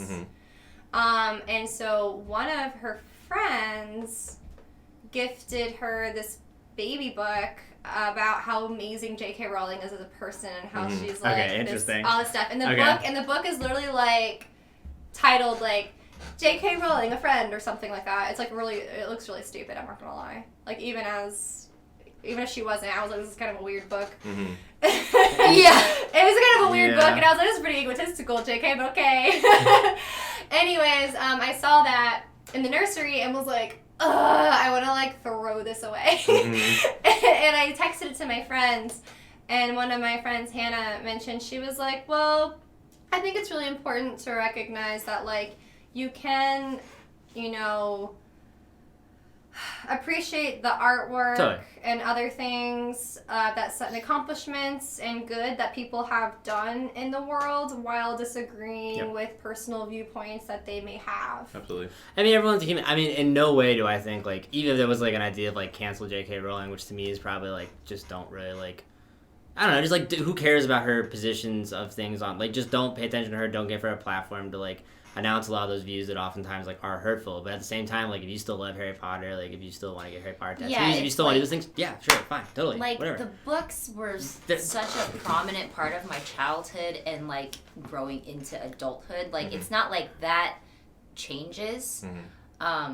It's just, like, I'm not giving her any more money now kind of thing. Yeah, and also, I mean, like, it'd be different, I think, and maybe there's things I'm ignorant to or I don't know, but, like, if I felt like there was a lot of, like, anti-trans elements in the books, then you'd be like, that's different, but I don't think there is. Yeah. In the same way that, like, Rosemary's Baby is, like, an awesome work of, like, feminist film made by a rapist. Like, made by a dude that later in his career went on to, like, rape, like, a 15-year-old girl. Like, super fucked up. Like, Roman Polanski's a bad person. Like, totally deserves to be canceled. Shouldn't be still making things. Should probably... I mean, it'd be different if he atoned for what he did in some way and whatever, but he hasn't. He fled, avoids extradition, yada, yada, yada. But, then you go into but Rosemary's Baby is still a great movie. Like, it's still a classic movie. movie. Whole social issues, like, should we keep ignoring and rewarding people who do these horrible things in their personal lives, type of a thing. Yeah. I think that's where cancel culture really Yeah. stems from is, your work is great and everything, but, like, we can't keep rewarding people who do awful stuff in their personal time. There has to be some level of consequence. Yeah, there has to be. And so one thing that made me very sad is someone growing up who very idolized Joss Whedon because of my extreme love for Buffy the Vampire Slayer, which is a very feminist show. when his ex-wife came forward and saying that, you know, he kind of used her as like a feminist shield, and his, you know, how in his writing didn't really reflect how he actually is at home. Right. Oh, wow. And so it was kind of like he was writing what he knew would make him look good from a certain standpoint. And he did some his behavior on sets has also been, Sounds like a real dick. yeah, he just kind of sounds like a real dick. Like became very egotistical. One of the biggest things, if you Google it, is 2 of the stunt people. So there was the girl who's hired to be the stunt girl as Buffy, who does all the stunts and stuff. She's like one of 2 girls who does that. And then there's the stunt coordinator. And so the 2 of them actually started dating and are married now and have been married for years and have a happy relationship. But when they got together, he fired them because he didn't want them to have an interpersonal relationship on set. And he was like, either you break up or you're fired. And they were like, well, we're just going to leave. Yeah. So thanks, cool, bye, what the fuck. And then on top of that, the actress who plays Cordelia, Karishma Carpenter, she had been working on Buffy and Angel for 8 years. And she was hired when she was like 18? So at that point in time, she's like 26? Yeah. She had gotten married, and while filming Angel during I want to say season 3 or 4, she got pregnant in her personal life. Yeah. Which a lot of shows do work with pregnant actors. Allison Hannigan, when she was on How I Met Your Mother, they worked with her pregnancy and just didn't. They always covered her belly or just didn't show her from Except for one episode Frasier. where she did a food eating contest, and There that was was her. That was food one baby. episode. Yeah. That was funny Frasier though. did the same thing. So instead, though, he fired her for being pregnant because she wanted to go through the pregnancy and have her that's super baby fucked up. and stuff. And so he wrote the character out in the dumbest way possible. He put her in a coma that she never wakes up from. It's so stupid. And it's like it's incredibly stupid, incredibly out of nowhere, and doesn't make sense for the character. And all the interviews, though, that he had, he was like, oh, that character just had played its role and needed to go. Which, if you watch the show, it doesn't really make sense. And Karishma Carpenter's side is he was really pissed off that I was pregnant and I wasn't about to get an abortion for a show that I had been. She was like, she's like, at some point, she's like, I had been on the Buffy series for 8 years. It gets to a point to where I need to also, live my life. Right. And she said she doesn't regret any of it, but she just sucks that a show that was, so important to her and for her career that she had such a positive experience on until that point ended in such a bitter way. Right. Totally. Well, I guess we'll Just get on to our topics. Yeah. I as I said to Sam earlier, I was like, I have so many topics ready for today that there's no way we'll ever get through them. We'll just talk for the next 5 hours. It's fine. But at the very least today, I want to get through one very special one, which is Gamer Girl. You seen it, Katie? I watched the trailer. Yeah, it's so. I watched half of the trailer earlier Oh today. my God. Saaarrj, do you know anything about this? No, actually. All right. No. We're gonna Until find you out. tagged me, I was like, oh, this is what We're gonna find out. We're gonna find out together then. We're watching it right now. Yeah, we're gonna watch the trailer. We're gonna show it to everyone on. Wait, I might have seen it, but I thought it was a hoax. I think. I was so funny. I hadn't been on Cracked. I used to read Cracked.com all the time in high school, and I've been bored, and so I just got on it again randomly a couple days ago, and that's the only reason I came across this. I don't think I've been on Cracked for 3 years. Dude, I wanted to write for Cracked at one point. Same. I applied applied several times. Yeah. I just All right. I always wanted to do their fan. I don't think they do it anymore, but they used to do fan fiction Fridays or something. I think I entered a couple of those. Yeah, I really always wanted to be part of those. There's a good podcast with Soren Bowie and Daniel O'Brien where they talk to each other across the country, and it's actually really cute. They talk about Soren's dad now of 2 kids and about dating. It's just a very wholesome nice podcast. And Daniel writes he's the head writer on Last Week Tonight, and Soren's a writer on American Dad or something. But it's a very good podcast. Off tangent, we'll do that. But they're good crack people. All right, gang. Let's see. All right. Peggy 18. I'm very excited.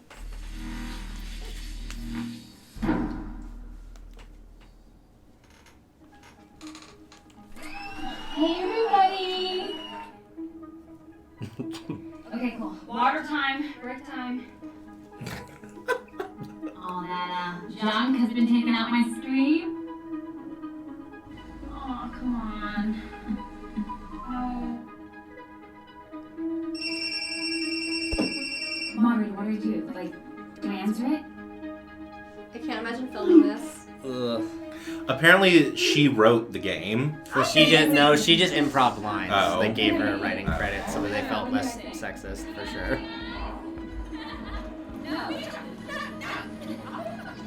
This reminds me of Cam. Mario Kart. What's it to you? What's it to you? What's FMV mean? Full motion video. Oh, okay. Oh my god. This. This is some Detroit becoming human level. Choose your choice. Oh. Uh-oh. I didn't expect this to be spooky. Yeah, it's a horror game. You know I'm playing it. That's too meta, Katie. Oh, I know. I'm gonna play it Encore Monday. A gamer girl playing gamer girl. I can't believe Oh yeah. that so- that's real. Also, Oh, yeah, yeah. so like the team that made it was like 8 dudes, and Of course. they gave her And they're a totally writing not credit sexist. for It's fine. yeah, it's and they not gave like she has cleavage. In yeah, every it's not like the fucking very shot. first 2 shots. It's just like they couldn't have picked a spot where she's like more. Wait, okay, I'm gonna put sidebar. this out there. Yeah. Having cleavage on stream does not work the way you think that it does. By the way. LOL. There we go. Sidebar, is that actress the actress from The Handmaid's Tale?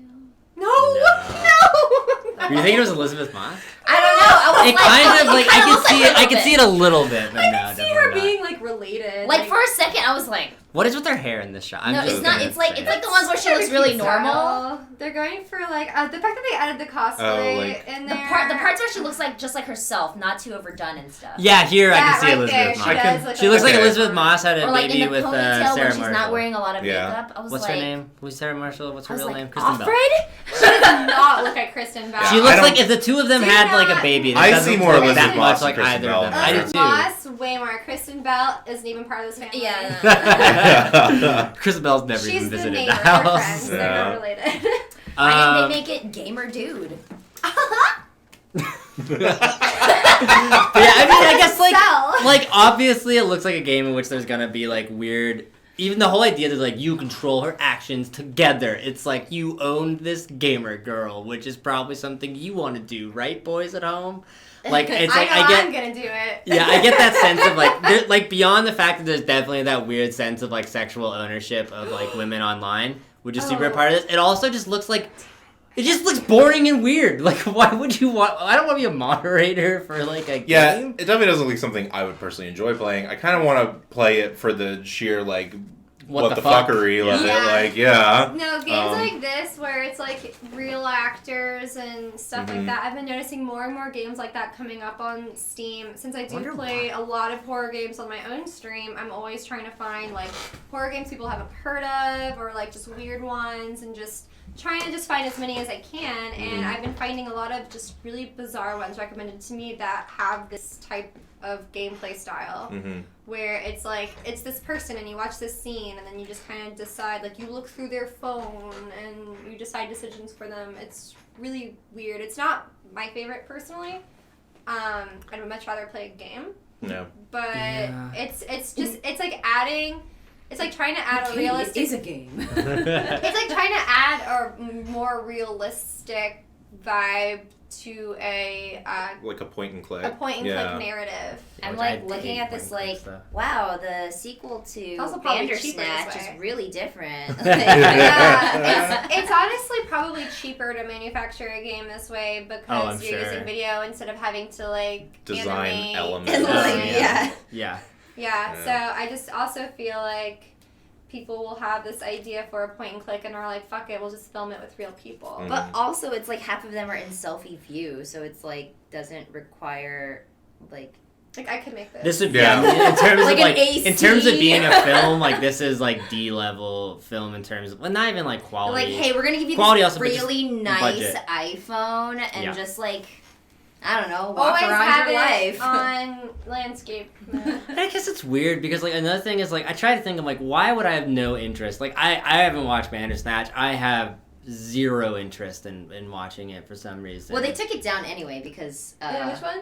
Bandersnatch. Why did they take it down? because copyright issues with Choose Your Own Adventure. Oh Are really? you Yeah, for something like that. I I didn't know think I that. did hear about that. real? So Choose Your Own Adventure is a copyright. It's a might copyright. be. Yeah. Like they like I used to own those books. I used to read this book 20 years ago, and They it's could like copyright its the own... concept with a book. That Well, I think it's Wait. the On a title. movie? Choose Your Own Adventure. Well, no, Oh. but it's like, but also that is, it's not like it was like a different thing. It was Mhm. exactly that concept. Why is I that guess like I would think the used fact with that the it's name video. also. I guess I would think the fact that it's video would differentiate it enough. I should call. Yeah. My dad is legitimately a patent lawyer. I should call him. So Be like, "What's up?" why wouldn't something like Life is Strange be? Yeah, why wouldn't any copyrighted? sort of video Like game? that's a choose your own adventure game. Well, I think it was the words "choose your own Oh, okay. adventure," and also the fact that it was the Okay. same concept. Like it wasn't like you know Yeah. how you So can say choose your own kind adventure is a trademark That's phrase. And if Yeah. you marketed Okay. it that way at all, you probably would have to Yeah, take down the whole yeah, thing. like, it's like the you wouldn't just be same- able to change the marketing unless you came to some sort of like legal agreement with that. yeah, It's it wasn't like probably a still different pending. product. It was the same. It's product, probably still using pending. the same name without permission. Yeah,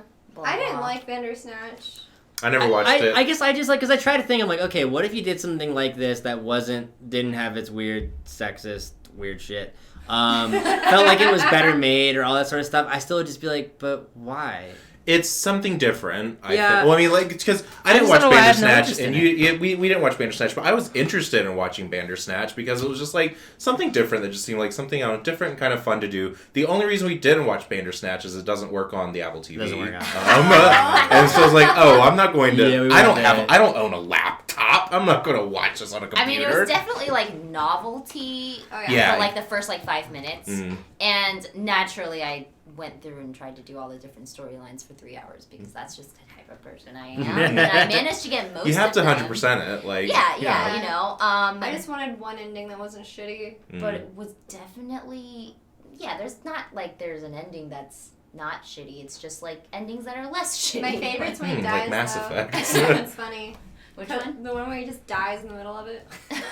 I guess is it just too much? I'm just trying to audit my own brain for like why do I not give a shit about these sort of things? Because you don't care about like novelty gimmicky Yeah, I stuff. guess that's true. And Because it's you don't like to have fun. And I guess maybe does it just feel like it's too much, or does it feel like it's too much in the middle of like video games or movies? And I'm like, You I don't like know. I pick one or the other. Like, You like dark, stressful environments. It's you true. Don't, Exactly. You don't We like get it. fluffy fun. Yeah. So, my take on Gamer Girl. Have you guys seen the movie Cam?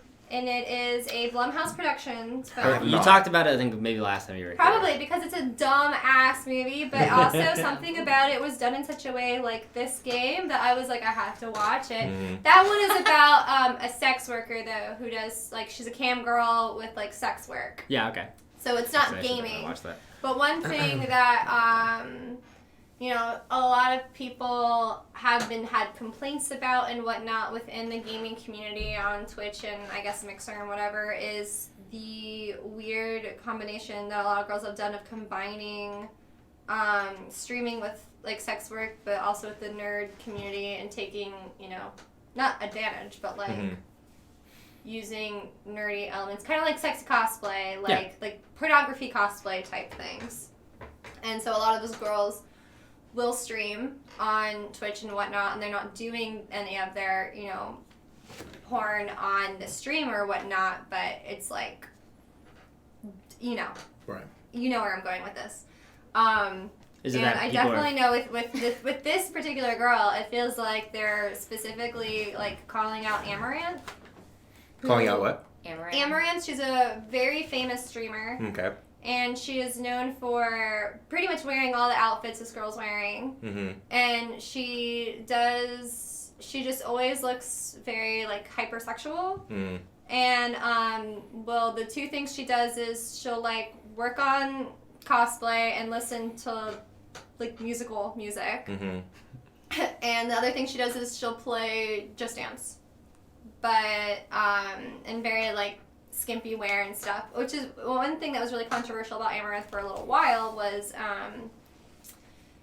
she could get away with things that other female streamers could not. And it was because of how much money she made Twitch. Wait, Yeah, she brought in. Yeah. Like what kind of stuff? Like the clothing she was wearing, other girls who would wear the exact same thing would have their accounts banned. Oh Yeah. shit! Okay. That kind of But stuff. she brings in so much revenue. So, like, that for But top she down brings in stuff. so much revenue, and there's rumor that she actually has a friend who works with Twitch that she's able to. She has an average of 2,000 to 3,000 views per stream, Wow. Okay. if not more. And there's some streams that have more than that. I think she had more than that for a while. But it's just like she has this reputation of being this like big boobed hypersexual streamer gamer girl kind of a feel. And then there's this there's the other side of this one girl named Casey Tron who does it as a joke. But people didn't know that at first. She hypersexualized herself and acted super fucking stupid on purpose. And to get super popular, like literally her logo is the Brazzers logo. But it says Casey Tron. And what she would do is she would play games and be like, this is my tutorial for how to like be good at League of Legends or something, and like just give the worst advice possible. And she was just this huge troll. And then she also did this thing where everyone's insulting her constantly in the comments, but if you pay her money, she'll read it out loud. That's great. She just, like... That's really smart. Yeah, and so she just was, like, this other side of, like, the sexual streamer where the whole thing is, like, this... She's in control joke of it. that Like, she's in control of, as opposed to taking advantage of, I'm just this, like, cute... big boobied girl, and like the thing is, there's nothing wrong with the cute big booby girls who make their money that way. There's I don't give a shit if you have 3,000. Like, way to go, Amaranth. Like, she's making her money. Like, that's fine and all. Right. But a lot of people are upset by that. Yeah. And I feel like this game is poking fun at those girls specifically. See, and then it's like a horror game, so it's like horrible things happen to weird these for me to terrible say- girls. Yeah, and then these girls are going through horrible stuff that you help them control. So whether you're a simp who wants to be on her side or someone who wants to make fun of her, you choose her fate. True, you're like, And- oh, I could be her hero, Yeah. Or you can destroy or I her. could get her killed. Like, Well, that's just what I see that's here. dangerous. That's what I see from this game. That's what I think feels so like intrinsically toxic about it. Is the sense of like everything in this game is advertised. Like all of the advertisements you see, everything about it is like even like seeing like her like quote unquote boyfriend getting mad at her for streaming when you're the one helping her do that. Like you're like the real like nice guy or something. Everything about this feels like it's tailored towards like you get to control her and be the one that she'd be interested in. Like it's just absolutely catering towards that like ridiculous fantasy, which means we're gonna hit on like two themes we always talk on the Punch Bowl. At least I do. One is like weird ideas of like male sexual ownership of women online, and the other one is weird ownership of fan culture online, of which this becomes like both. The thing, which I'm sure like you being like women that stream, I'm sure you guys have to deal with that like to some extent all the time. Is that people feel like, oh, because you're entertaining us, because you're a form of entertainment, like I have some level of ownership over you, which also crosses over into like male ownership of like sexuality. Yeah. Which is like if this was made in an intelligent way, like really a lot of commentary to do there. Also like that Cam, like that movie sounds like it could be really interesting if it's made intelligently. It sounds like from what you said, it's not. It's not. I was hoping but it would there's be. there's a lot of but stuff there. It's not. That movie, Cam, is specifically about. I mean, it's a horror movie about a cam girl, and it's about this girl who's doing everything in her power. Like she's working very, very hard to be number one on this like porn cam girl website. Like OnlyFans or something. Yeah, and so she's just trying to get number one on OnlyFans, whatever. And but it's like a strictly stream video platform. There isn't posts or anything. And she, studies the other girls who are in the top 10 and are like, what makes them so popular? Because from her standpoint, these girls are doing nothing but just sitting there and like painting their nails, and yet they just have money rolling in for no reason. They're not even actually like diddling themselves or whatever. Right. And she's like, it must be exposure. Like, I just need to be exposed to enough people, and these people will just show up and give me money. So she's working very, very hard to try to, like, create an entertainment aspect to her porn and all of this stuff. And then one day, her account is hacked by someone who looks exactly like her and is stealing all of her money and is doing all of these things on her stream that isn't her. And she no longer has control of her stream, and she's trying to figure out what the fuck is going on. That's where like the mystery starts. Like interesting elements there. Like It's so interesting. Yeah, because I'm like, oh, it's about like the idea of like when you put out your persona, you no longer have ownership of it at the end of the day, and sometimes you're a victim of how other people see you. Like that all sounds it's disappointing to hear like it's bad because it sounds like it could be really cool. Honestly, it had me. The movie had me until the ending where I was like, did she die? No, it's not that. It's not like that. I'm gonna watch it. Like, watch it, but like just know the ending's disappointing. Yeah, sure. So it was good until the end. It really was. Like I was okay. honestly, I watched it with Kelly, and we were honestly intrigued by it all the way till the end, where it just kind of felt like they had this great idea and just didn't know how to end it. Yeah, and I feel like that's sort of what like the thing is here. It's like when you have, because I saw like a picture of the production team, and it's just 8 like white bros, like British dudes, and like I think when you get the sense of like, yeah, when you're like unpacking like a potentially interesting idea, but you have 8 people all with that same perspective, reinforcing like all people that probably like are turned on by like cam girls, or like not cam, like turned on by like gamer girls and like all that sort of stuff, and like that's their primary interaction with it and stuff. Like you're gonna get that times 8. Like it's just gonna be over the top and silly. No one's there to temper that influence the other way. Sorry, I keep talking over you. I have this horrible issue where like that's why we're separated. I know. So we had this across the room because we dominate conversation. I'm so sorry. I promise I'll let other people talk soon. So when I first started streaming, which was very casually, I would stream like maybe like once a month just for fun. It wasn't anything I ever tried to do for revenue. Was back in 2014. Oh wow. And that was really when I was hit very hard with the whole like, ooh, you're a girl, inappropriate comments, all this gross sexual stuff. And because of that, I was like, well, I don't really want to stream and be a part of this community and whatnot. I was also working at a video game bar where I would have mixed opinions of that there too.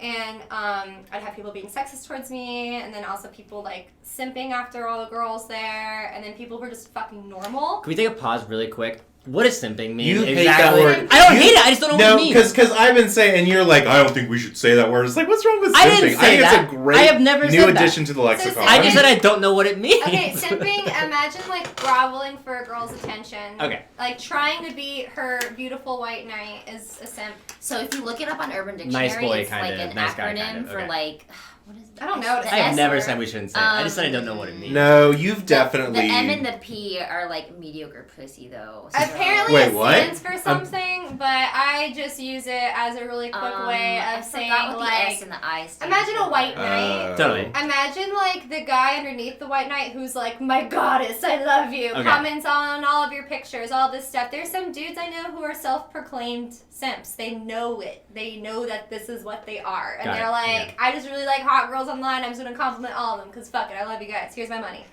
Like, that's a simp. I would Okay, say got it. it's like white knighting, I guess what originally it was. White knighting, but with less anger. Because some white knights would get mad if you don't recognize their, like, effort into being this, like... I don't know, white knight sounds more positive though. White knight does sound more positive Like than it's simp. like Simp sounds like Yeah, simp does not sound low great. tier, grovel, like... And to discredit Colton, I have no problem with using it. I just never understood what it is. Yeah. God, Sorry. if I had a time We have machine. not had. We've never We're had, this I've never said that. 'Cause I've chair, always but a not time known chair. What it was. And if I never knew what it was, I wouldn't say we shouldn't use it. But sorry, I'm going to get back to my original point Go. though. So now that we know what simping is, I experienced simping, sexism, and just normal ass fucking people at this gamer bar, and I've also experienced all of that online. At the time, it was more skewed towards the sexism online, and since then, since 2014, it has been 6 years, and I see way less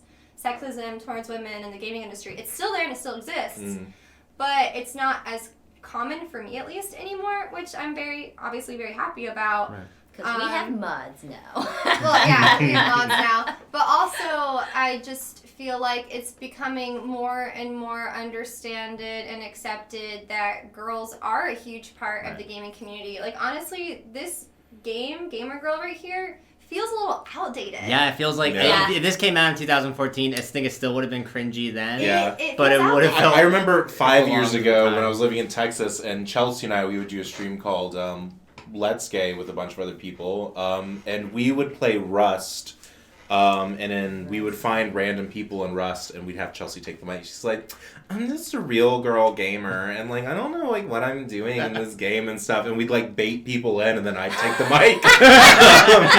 And it was always really fun. But I mean, like that was like 5 years ago. Like it's the joke's old now. Yeah. Like it's. Yeah. No, when I was a kid, my dad always knew I was into gaming, and for the longest time, he didn't realize it was like a gender thing where like boys play video games and girls don't. He didn't know that. He was like, good for him. In his mind, he was like, children play video games. Kids play video games. And that was my mindset too until middle school when I found out I was very wrong. And so he thought it would be hysterical. Every time he'd take me to Best Buy, I would always wanted to play the little demo games of shit.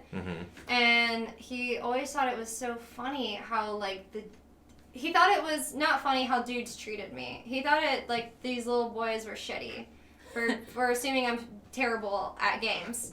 But he thought it'd be hysterical because I would basically like pool shark him in a sense where I pretend to not know what the fuck it is and then like pick it up and be like really good at it and be like, this is too easy, I'm gonna put it down, and they would be like, what the fuck? Like my dad thought that was hysterical. So it became this weird thing, and it happened a lot with Guitar Hero.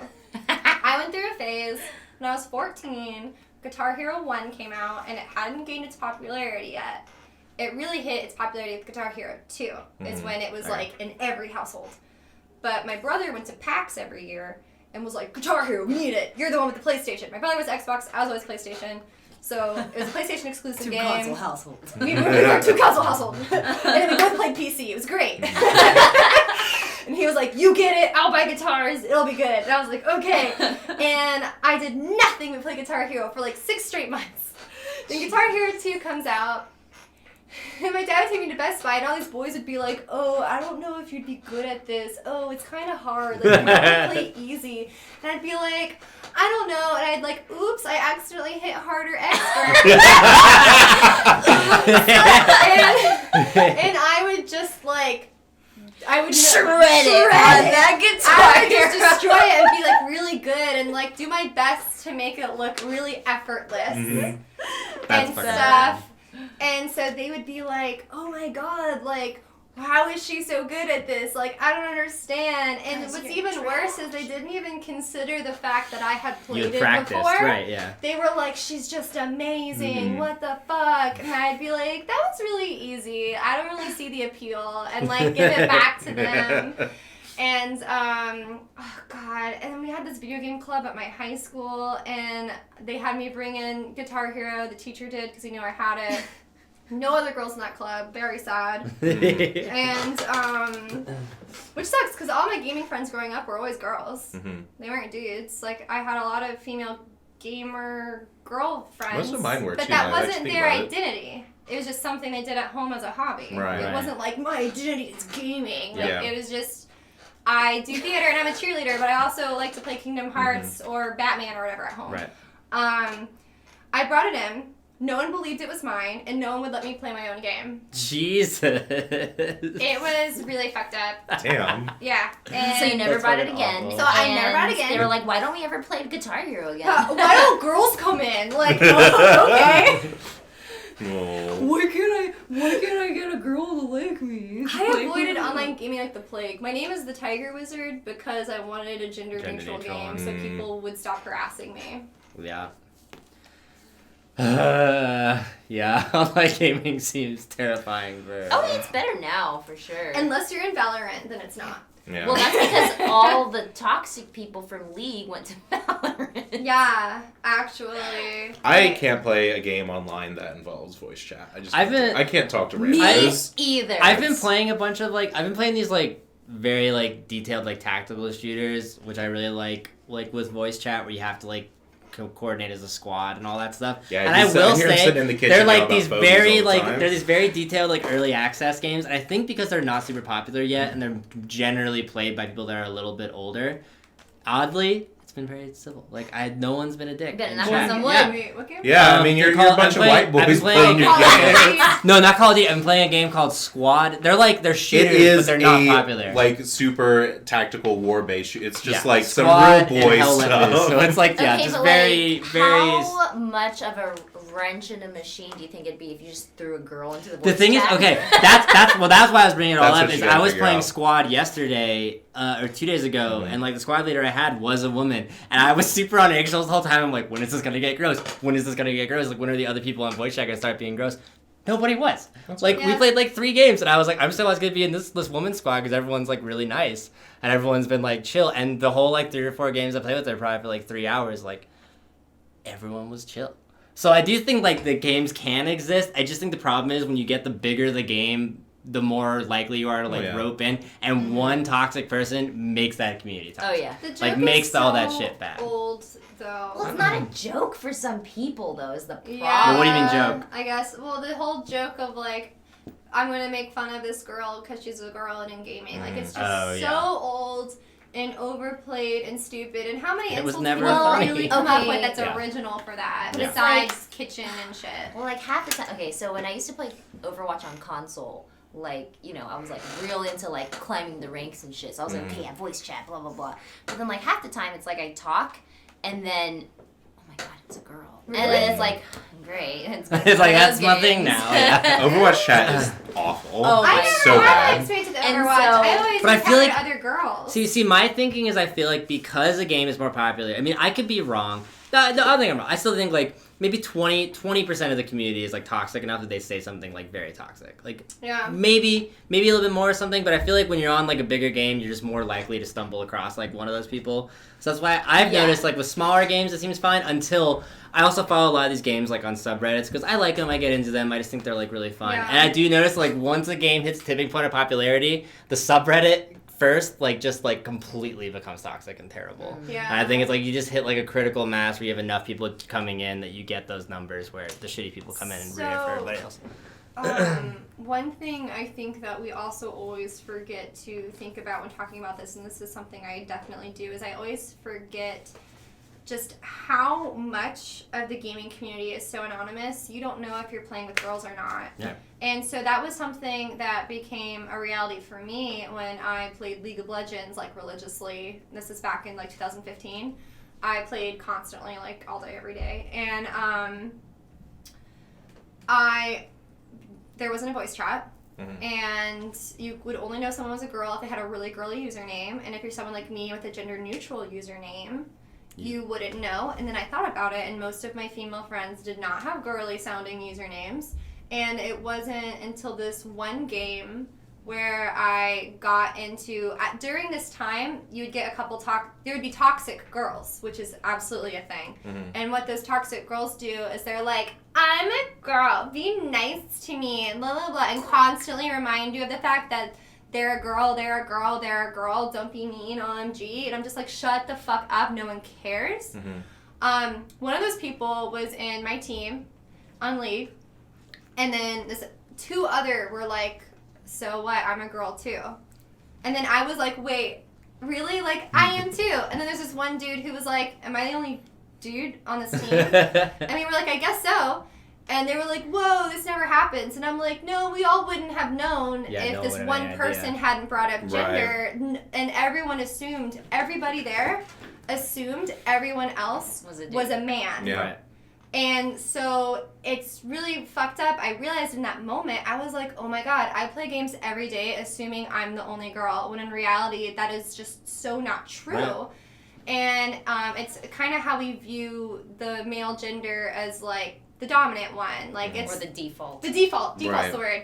The word I'm thinking of is default. Like Yeah. with character creation, default male. Like, Mhm. and then it's like shepherd. There's shepherd and femme shepherd. Yeah. You know, he's the default.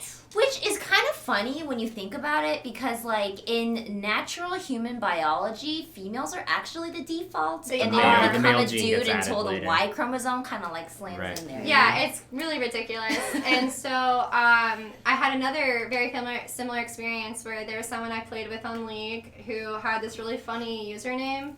It was like, their username was like, it was a pun, but also a pickup line. It was goofy. So I played a game with them. I liked them, and so I added them because I thought the username was funny. And then we like jokingly, this was great. We jokingly like flirted back and forth, and then we added each other on voice chat, and we were both girls. That's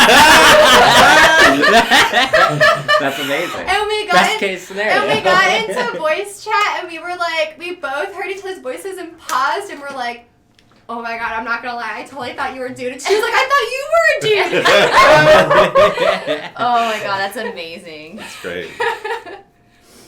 Sam, have you ever had any online gaming stories coming up? Anything? No, because I was actually the thing I was because I've never played online gaming at all until Overwatch. And then I learned real quick. I was like, "Wish that's not for me." Well, what I was gonna say is that these games, Squad and Hell Let Loose, are like the only games I've ever played ever with voice ever.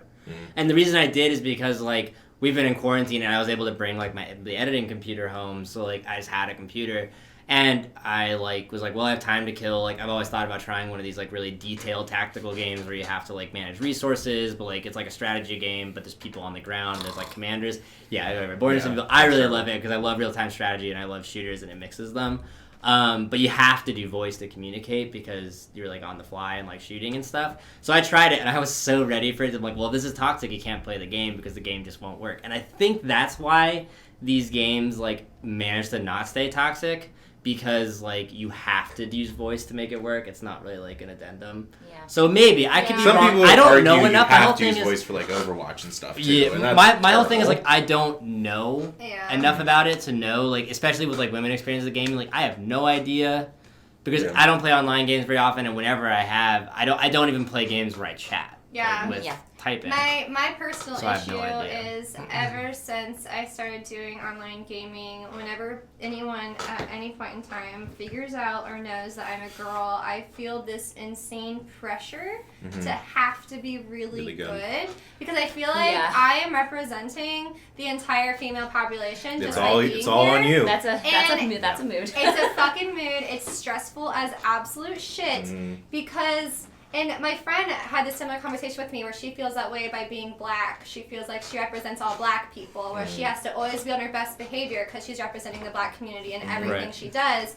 I'm just like, I feel that same way within the gaming community being a woman. Obviously, two very different experiences. It was just the conversation we had. No, yeah. I'm not comparing the two by any means.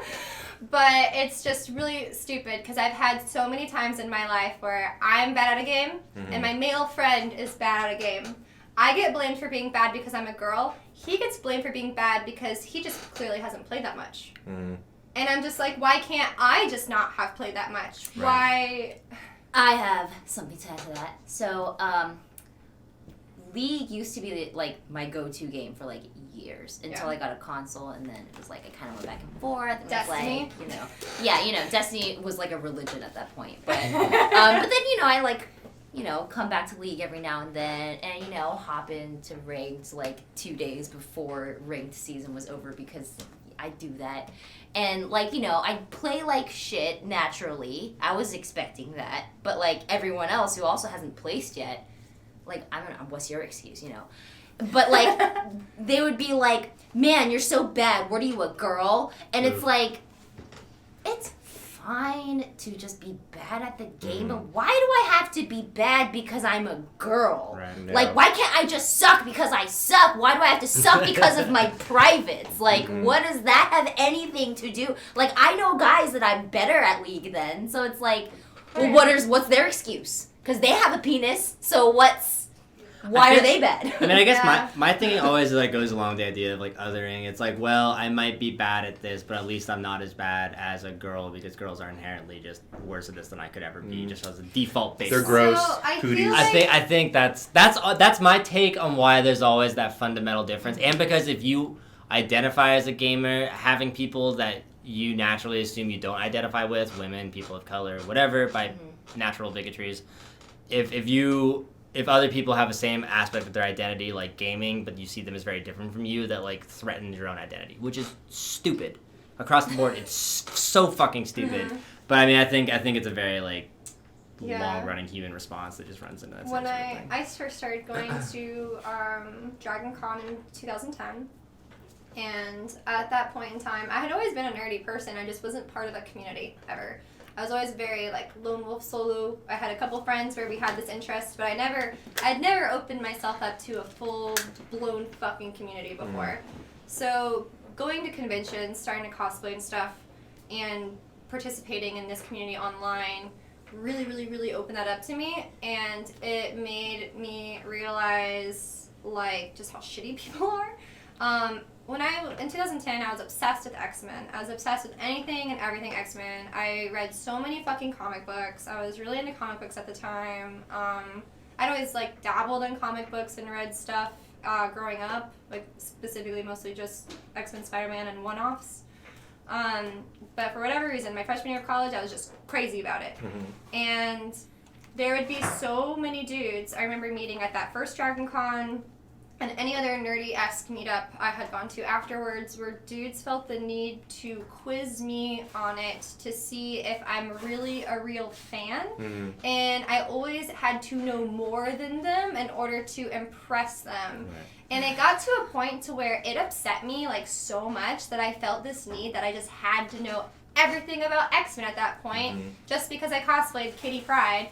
So I got to a point to where I was like, well, I have to know about all the X-Men comics I didn't read, but I don't have the time to actually read those. So I would legit go to like fucking Wikipedia pages and shit just to have some knowledge, just so I could not be made fun of. It was ridiculous, the effort I had to put in just to feel like I'm part of this community I am very much a part of. Right. It was so dumb. It took, and this whole toxic idea of girls are bad at video games led me to believe all dudes are good at video games. I'm not kidding. Not you. No. Like as this 18, 19-year-old girl, I was like, all boys are inherently good at video games, and I have to work harder to be on their level.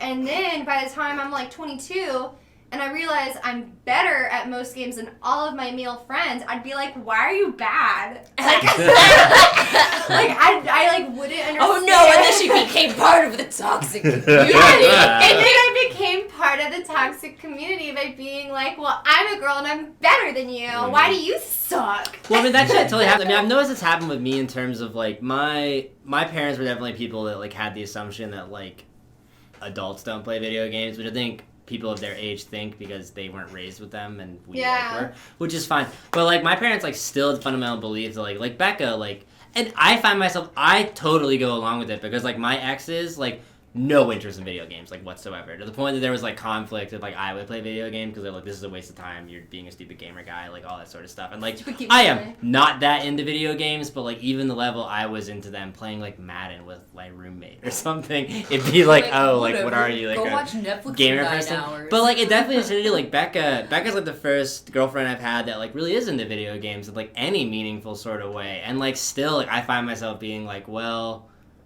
I just like forget that sometimes. I forget that she actually has like a genuine enjoyment of them, or like a genuine like connection. And better taste than you in games. Yeah, because she plays Nintendo stuff. But I genuinely like I don't. It's like I have to like walk through like out of some programming in my head that goes through like you've been so deeply brainwashed. Totally. Yeah, it's like I have to like walk myself logically to the realization that like, oh yeah, like they can like games for like the same sort of reasons I do, even if it's not the same games, like but like the same sort of thing. And it's like it does have to be a little bit of mental gymnastics because my like default switch a long time ago got set to like girls don't like video games and they won't like you if you like video games. Really? Like oh yeah, that's something I still struggle with myself in terms of like I would never want to identify that way, and I still definitely like you probably just heard me do. I'll underplay like how much I like games because it's like there's like an association there from my family or from other stuff that's like you can't be productive or intelligent and artful if video games are a part of it. Like they counteract which is so each other. ironic because I feel like video games are so it's art, it is intelligence. Totally, yeah. It is narrative. Like it's like it's literally all of that. Like well, and that's something I kind of realized recently about myself is like I have this idea. I always had this like self-image that like oh I play video games. I need to like totally turn my brain off because normally I'm like someone who always is having to like do something and be active. And video games are the one thing I can't. And I realized I'm like no, video games actually require a lot of tension and a lot of effort. And I'm still like I have a problem. I need to step away from video games sometimes entirely so I can just chill out. But like video games aren't chilling out. Video games are like actually applying yourself to something and like mentally attaching yourself to tasks and like figuring things out in a way that's like kind of exhausting. Yeah. And I need to like step away from it. But yeah, it's weird the way I think gaming gets coded that way because it definitely like in my head it's still coded. I know it's wrong, but it's coded as both masculine and negative. And it definitely I definitely have always had this feeling like women will not be into you if they know your association with video games. It's funny. I have managed to so obviously I used to have all these toxic thoughts and whatnot with girls in video games, myself, and men in general. And this is my early 20s. I'm 28 now, by the way, for anyone like listening. And so I have managed to create. I feel like I've wrapped myself up in this bubble where I have managed to create like this community of friends and people who I surround myself with constantly, where it's majority women and majority nerds, right? So to me, girls liking video games is just a normal non-masculine thing, and that part of my brain that used to believe that is actually completely gone. Right. And I now have this, but it's also not completely gone in the sense that I do have this habit where I assume most dudes play video games. I have met so many guys who do not play video games, who do not show interest in video games, and are like, I played it when I was a kid, kind of an aspect, but where most girls also played when they were a kid. It was just, everyone had a Nintendo 64. It was a gender neutral gaming console. Everyone had it. Mario, Nintendo, gender neutral. Like Pokemon, gender neutral. It is. Are you a boy or a girl? Like, there's so many games that I just feel like we have played like culturally as children, and then as we got older, the gaming industry started catering to older boys than girls. But that doesn't mean the interest went away for girls. It went away for some. I remember my own experience in middle school. Girls would tell me, oh, gaming's for kids. They don't want to be kids anymore. They want to be cute, pretty girls who go on dates with boys. But boys, I think, instead at that same age, when it was like gaming for kids, were done playing Mario Kart, it became, now there's Grand Theft Auto. Now it's Grand Theft Auto. Now it's like Call of Duty. You can't now tell people you play Halo. Pokemon anymore and stuff like that. Yeah. Totally. Yeah, But you can totally. But there. I still did that too. But I remember there were several years was like I can't let anyone know that I still play Pokemon. Yeah, and my weird I thing. had the same thought process too. I was like, I do not want people to know that I still play these Nintendo kiddie games. Like I have to be cool and say that I play Halo. I didn't play Halo. I actually played a lot of other games, but I still told people that I played Halo. It's so stupid. It's the maturity. Yeah, I think part of my intention gender coding was like I didn't play the kid games because I just didn't have them. I was never allowed to own a console, so I've never played a Pokemon game. I never played Mario, any of those. But so like by the time I came into games was when like I was sneaking into my friend's house to play Grand Theft Auto. Yeah. Like that was it, and those games were like, those are the games where like you'd be with your guy. Well, I said boyfriends. You're with your guy friends, boyfriends. Fine, we were boys. They are boyfriends. We were boyfriends. You'd be with them, and you're drinking like some of the first beers you're ever drinking, and you're like trying to find like the stripper missions and like. That's something that like is universal across, I think, like but males girls of do our that age. too. That's like I didn't know that. I went to my friend Kimmy's house, so I had a PlayStation. I only had a PlayStation 2. I've had every PlayStation that ever existed, honestly. And then a Sega Genesis when I was little. And so me and my best friend Kimmy, she, if you looked at her in high school, you'd have been like, that girl doesn't know what a video game is. Right? But she loved them. She loved video games. It wasn't part of her identity. I was more of one of those girls where I was like, I'm cool and emo and scene and like, oh my god, yeah, video games. Like, it was an image thing. Yeah. Right? And so, for her, not an image thing at all. And I would sleep over at her house all the time, and her brother had a PlayStation. And so, since they live in the same house, they just share it when it was technically her brother's, but she played it all the fucking time. And we would steal his Grand Theft Auto game and do the exact same fucking thing and be like, oh my god, let's try to find the strippers. Right. Yeah. And like, let's murder them. Sex scene in the back of the car and whatever. Yeah. Yeah, we did. We put in all the stupid cheat codes and we do all that dumb stuff. It's good to know it's universal. We all did that. Maybe they'll add in male strippers at some point. Maybe. Maybe Grand Theft Auto 6, which is absolutely never gonna happen. Oh, yeah, Because they're still making There's still so another much fucking 20 money years off of 5. life in Grand Theft Auto. Aren't they re-releasing 5 on a different On the yeah, to the PS5, new yeah. PlayStation, yeah. Then I got 5 and the 5 lines up. It's perfect. Yeah, We've been waiting just in 15 time. years for this. But even Nintendo isn't without its sexism in their Oh, yeah. gaming. If you just look at Bowser's children, Yeah. they're all boys, and then there's one girl. And what's her personality trait? Girl. She's a girl. Yeah. And she's named after a porn star. Yeah. Really? Wait. What's her name? Wendy O. Koopa is her name in the game, but the porn is Wendy. She was also like a musician, but I think she was like more known for. I think she might have been like Debbie Does Dallas or something Okay. famous. But Wait, did the stripper come? I mean, did the porn star come first, or did? I think the musician might have came first. I don't know, but she's named after someone who's more famous now. I think for being a porn star, or was in like the 80s or something. Right. Yeah, it's really interesting how Nintendo comes out with shit like that, Yeah. and then of course even Pac-Man, Miss Pac-Man, yeah. Miss Pac-Man. Like, what's the point of it? She has a bow on her. Yeah. Like, okay. It's like the Also, same the way thing. that she's drawn versus Pac-Man. Pac-Man, just a circle, dude. Yeah. Miss Oh, but Pac-Man she's needs got a purse. legs. She needs heels. She needs I legs. was gonna say, She does she have needs- boobs or something? She has high heels on. She has red lipstick. She has long eyelashes. She has a bow. So she's a girl, and she wears pearls and holds a purse. Sometimes featured with a boa. Like, it's just so overdone, Yeah. unnecessary, not needed. And then Metroid happens, Yeah. and it's just like Totally. The summer completely Flips, flips yeah. it, and I'm just like, okay, like that's cool, but like what? Sam, are you familiar with this Metroid twist? Yeah, Metroid, you didn't know she was a woman until the end of the game. Yeah. But you didn't need to know it. It doesn't even 'Cause it matter doesn't because it's matter. not relevant Right. because you're in a space suit. Yeah. Your Yeah. gender doesn't matter.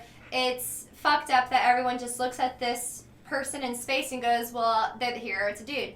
Right. Yep. Yeah, which is literally the realization you had in League. Yeah, which is a realization I had in League. All these usernames don't have to have a bow on it for me to know it's Yeah, a girl. a weird, like, totally anecdotal thing I'll say about League. I know way more women. I've never played it. I still don't really know what League is. But I know way more women that are actually have played it and are really into it than men. A lot of- Gabrielle Arnold Gabrielle was plays really it, into yeah. playing it. Yeah. Let me tell y'all, women are into good character design. I also know some terrible. I don't know. Oh, I don't yeah. know anything about League. We see a Anything. good ass character design, we are on it. I'm like, oh yeah, I'm gonna cosplay that. Let me play this game so And I it's can not- feel It's familiar not with even it. necessarily cosplay related. Like, obviously, cosplay is a very female dominated hobby. But even then, it's like, we just, like, in my opinion, when it comes to, like, art in general, like, women really want to flock to it Yeah. for some reason. And I feel like it's because art is also a form of self-expression. Emotions are always being tied to women and expressing yourselves, where Right. boys growing up are being told, don't express yourself, you need to be tough and manly. Like, it feels more normal to us to know that we can openly express ourselves through emotion, artwork, hard subjects to talk about. And it's also why I feel like I know more women into horror than men. Yeah, and I try to think about also, like, Becca, her big thing that she really loves a video game, she loves just environments. Yeah. Like, for her, it's the idea of, like for her, like I always try to get her to play certain games, like, I try to get her to play Arkham, because I feel like she actually would really like it, because she loved the Spider-Man game, but she's like, yeah, but it's inside most of the time, so I don't want to play it. Like, the whole idea for her is, like, What she game? has, like, the Arkham games. Oh, the Arkham games. I thought you said Ark. I was like, Ark. Arkham, no. outside. Ark is totally outside. But no, but she loves the idea of having, like, Horizon Zero Dawn or, like, Red Dead. Like, okay. big, sprawling She would really environment. like Open world, Arkham City, open world. though. That's what I kind of, but it's because it's a city. It's less a that it's city. outside. She Because likes it's a the nature. bleak, depressing city. She's just like, nah. Okay, as someone who loves the Arkham games, I love them Batman too. Arkham, I mean, I freaking loved Arkham Asylum. I'm trying to I get her. love I'm that trying. game. I'll win. I'll win this battle eventually. She Horizon started Zero with Dawn Asylum. is And a very fantastic game, and I think everyone should play. I just fucking love it. I know they're great, It's and good story, good environment. the 3 trilogies, the way the third one ends is great. It's really, really powerful. It's really, really That's awesome. Oh, Is that what you sorry. said? All of them? I I thought thought you it said was Horizon. Dawn. Yeah. Oh, Horizon. I'm sorry. Yeah, Yeah. Horizon is Zero awesome. Dawn. Yeah. I just played it with her. I'm gonna play the DLC soon. The world building in that game is some of my favorite world building in anything like ever. Just in terms of like what happened like with the apocalypse and all that sort of stuff. Oh, absolutely. So cool. The world building's amazing. I have one complaint and one complaint only about Horizon Zero Dawn as a game as a whole. The leveling. So you get too overpowered at one point, and the game just becomes way too easy in the final boss. I thought the game was so hard. Really? I thought that game was. That was the main reason I kept. On its hardest difficulty. Hating and it. You're really way better at good video at games. games. Yeah. No! No, that was the main reason I kept restart. That was the main reason I couldn't get through that game was because I think it takes you a really long time to get into the real story, and I just didn't get there to get the hook in. The beginning and then I also hard. just The thought beginning it was is so hard. I was so mad at it. I played it I on was so bad. I played it on hard at first. So I think it goes normal, medium hard, very hard, I think. Sure. And so I picked hard to begin with. I play every game I play, I always pick hard first. And that's just because of my experience with games. Kind of like what I do, yeah. And it was very hard at first. And then once I reached, I want to say level 25, nearing towards level 30, I was like, this is too easy. So I actually changed it to very hard. Because I was like, I need this game to be hard again. Because it has gotten way too fucking easy. So I put it on very hard. And I did this whole huge side quest to get the super special armor and whatnot. Yeah. Which I honestly didn't even really need, because even on very hard, I was like, I'm so overpowered. This game is still too fucking easy. It just got way too easy, and then it got to a point where for the final battle, I took off my special armor just because I wanted some sort of challenge. And it still wasn't challenging, and I was like, they have got to figure out their leveling, because early game is so hard. I think that was one of the only games I actually went and played on easy, because I was just because Becca so badly wanted me to play it because that game is so important to her. And I finally was just like, okay, I'm just going to play it on easy because I get so mad at how bad I am at this game. Yeah. Because I was just so fucking terrible, just trying to be stealthy, and then I'd fail, and then you can't really win that game if you're not stealthy, and Oh, that's yeah, I honestly wore the stealth outfit most that's of the what, game. yeah, and that's what Becca told me Most to do of the too, game. and I'm just so You have to fucking be bad okay at it. with stealthy stealths. And I've played enough horror to where I can stealth. It's fine. See, I'm going through Last of Us Part 2 again, and now and I kind of did this on my first run too, every sort of encounter or confrontation I come into with all these zombies, I'm immediately pull out your pistol, let them know you're over here. They all just line up and come at you. You just start shooting them down.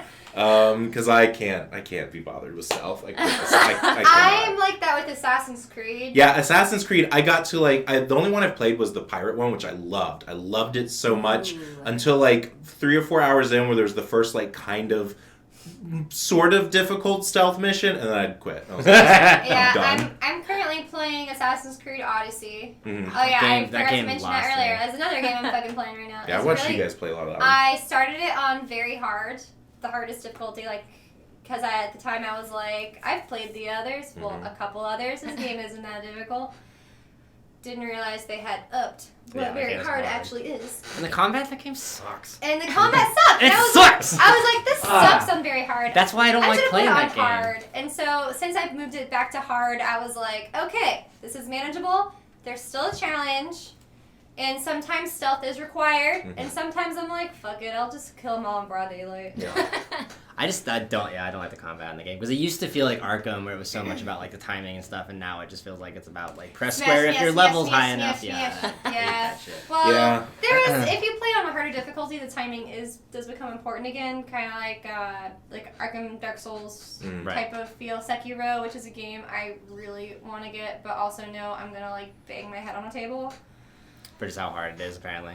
Yeah, it's just it's like Japanese Dark Souls. And I played a little bit of it, and it's fucking hard. But I like that challenge. But I think that's the kind of game where I'm gonna have to play it in my own personal time versus streaming, because it's just gonna be me playing the same thing over ripping and your over hair out, again. yeah. I only like hard games when they're platformers. Oh, There's gonna be you some play Cuphead and some good old Donkey Kong Country. I love that shit.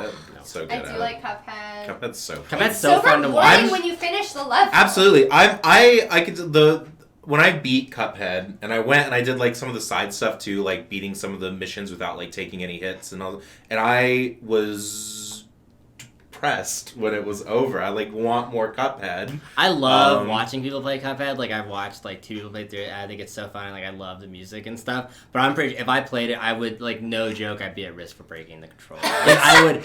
I have broken controllers playing games before, and like that's a game that I would break. Cuphead the is controller. so hard. I'd be so I think mad. I got to like level 2. Because it wouldn't feel fair. I would. couldn't get past it. And I was like, I'm so close. But I think you hit on something because like it doesn't feel fair. But that's why I love really hard platformers games like Cuphead and games like Donkey Kong Country is because it always feels like it's your fault when you die, and that's very important in a video game. Is that it doesn't feel like it's the game's fault. What was something I was playing? I was playing that stupid Jedi Fallen Order game. I was so fucking angry at the game because it's the game was like poorly designed. It's like it never felt like my fault that I was dying so much. It was like this game is bullshit. You know, it's just like bad controls and like that was how Assassin's Creed. That's how Odyssey felt to me. I actually feel that way about a lot of horror games. Yeah.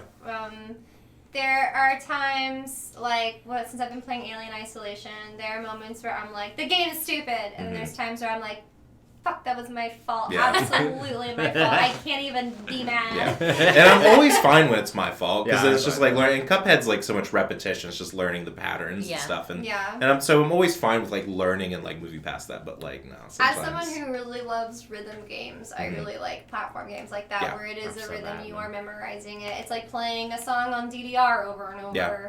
Or Yeah, I mean Sam's witness to me. I can beat Donkey Kong Country. Colton beat a level of Donkey Kong Country drunk with his eyes closed. Yeah, I can do it. It was if the first level beautiful. of the second game, I can beat it, not even looking at the TV. Totally wasted. Yep. I haven't done it in a just few knows years the now, timing but so I did it well. multiple times back then. Yeah, I used to be that way with Super Mario World on the Game Boy. I played that game so much as a kid. I could get through the first 3 levels without even looking at it. Yeah.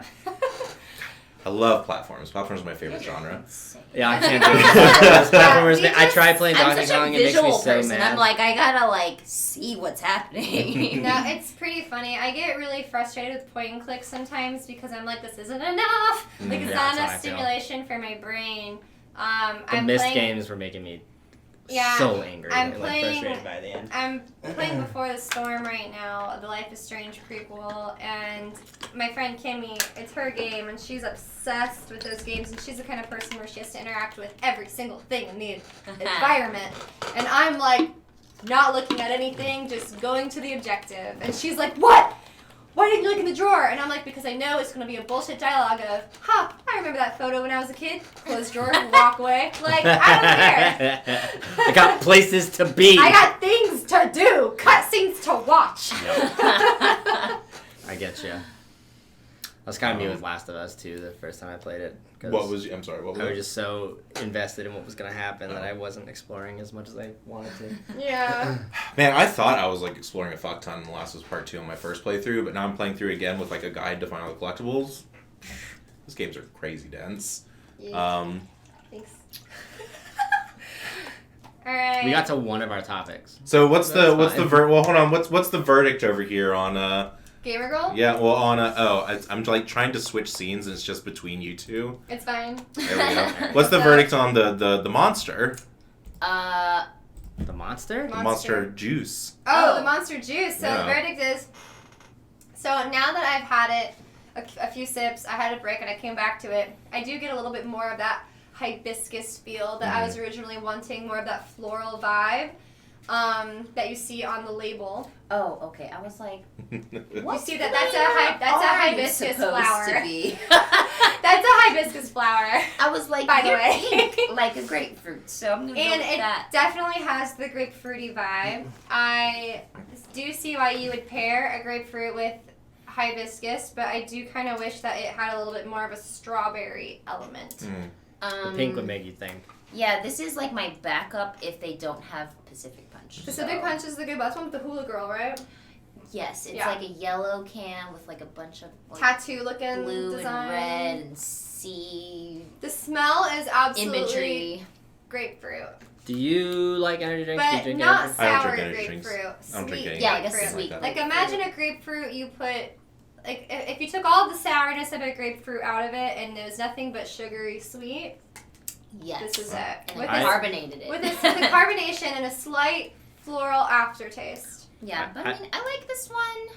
I definitely like the Pacific Punch one better. I agree. There's also a mango It just tastes like carbonated fruit punch. It tastes delicious. It's just. I don't like mango. Nice. I veto that. I like that one, but it's definitely my least favorite of the 3 juice flavors. And I like these ones better than like the regular Monster because it feels lighter. Mm-hmm. Like it doesn't feel as like energy drinky, so it's more of like a casual, like I sip it like a soda kind of thing. Normal Monster, you're like, I am drinking a cup of chemicals. Yeah, I've never drank more than like a single sip of an energy drink because they literally taste like vomit to me. Like they taste like they're so acidic.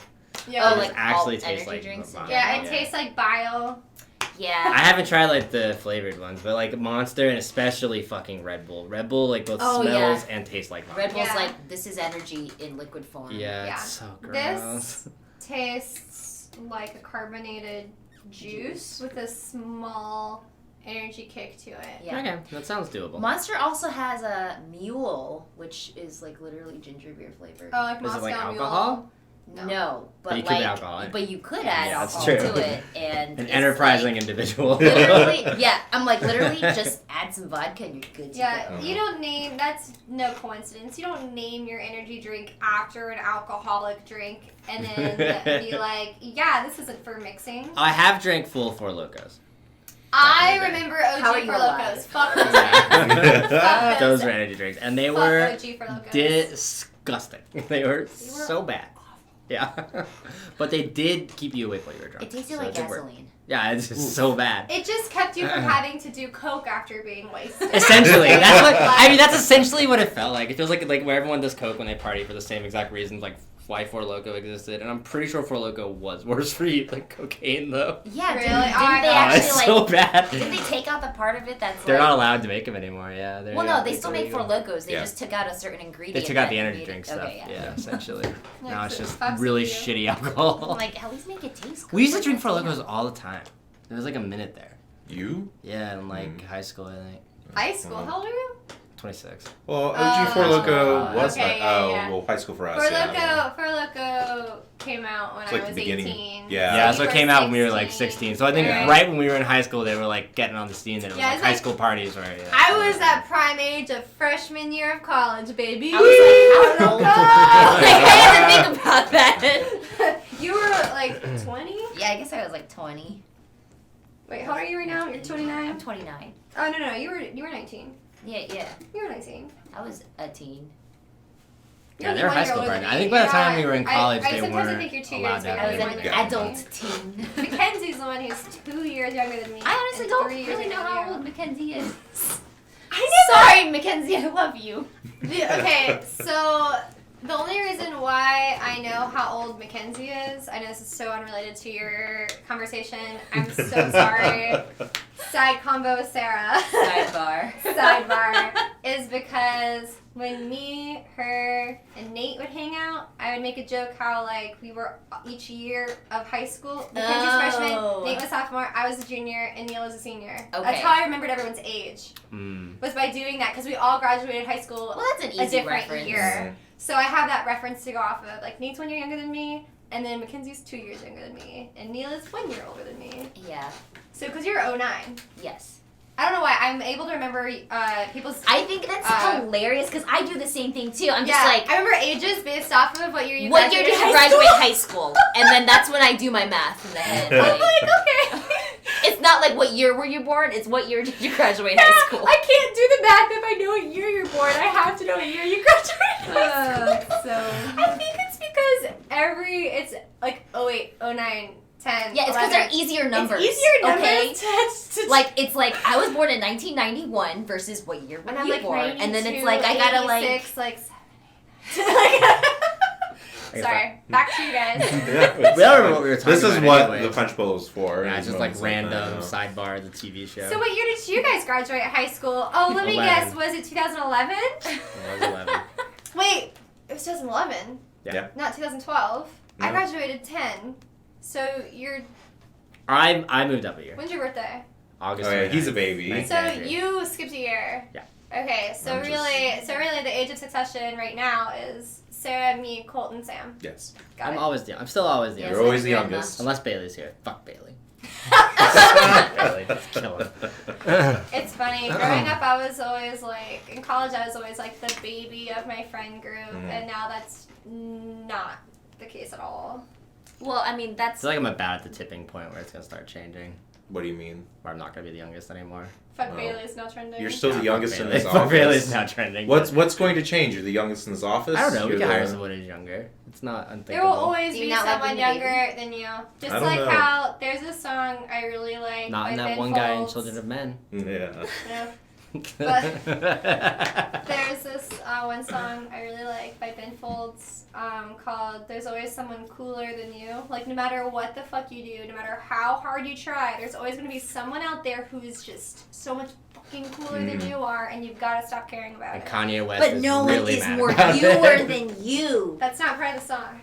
I'm The not song saying is- it's part of the song. I'm just responding. She's extrapolating. There is no one newer than you, yes.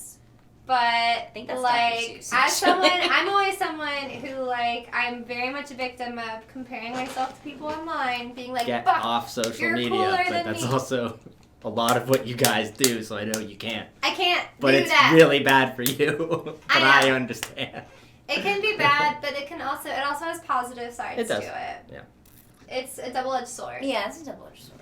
It's a But double-edged yeah, you sword. just kind of have to get to a point where you're I just like, shouldn't I don't have give a swords, shit so I got rid about of it. anything else. And it's like yourself for just being you. One thing I've done that has helped me over the years is practicing whenever I feel jealous about someone and wanting to tear them down or whatever, I need to replace all that energy with being excited for them and happy Yeah. for them. And being like, this is just my own personal insecurities getting in the way of this other person's life that has nothing to do with me. And so instead of giving comments and commentary of negativity of, oh, I'm upset, oh my god, this is my fault, I'm not like them, just kind of be like, I'm happy that they were able to do things to either look good, feel good, whatever. So hearing that, Sam, how do you feel about our relationship now? And how I'm Don't always think it- giving you praise and You never you never give me praise, and when you do, it's completely untrusted. I do, however, notice what time it is. I am Yeah, still we gotta- streaming I gotta my go, too. podcast tonight. Corner of the Cob. We're doing yeah. conspiracy theories. Ooh. I'm gonna chat about that Illuminati. Ooh. not the Wayfair kids. Save it for the podcast. The Wayfair kids, I feel like there's still more to be developed Save than it that. for the podcast. I don't know who they Yeah. are. They're like the Bailey School kids? That was the thing I was telling you about the other day about selling kids in cabinets. Oh, fuck! That whole thing! Yeah, that's nuts. Yeah. It's too new. Yeah, she had to wait till I'm back. Yeah. I decided to talk about the Illuminati because I wanted to instead of choosing a subject that I already know about, have looked into, or know a lot about, I like picking new subjects where I can learn something. And Illuminati and the Freemasonry are always groups I've always heard of. There's always jokes about them, but I never really knew what they were and where they came from. Right. So I'm going to talk about the history as well as conspiracies that it's tied to.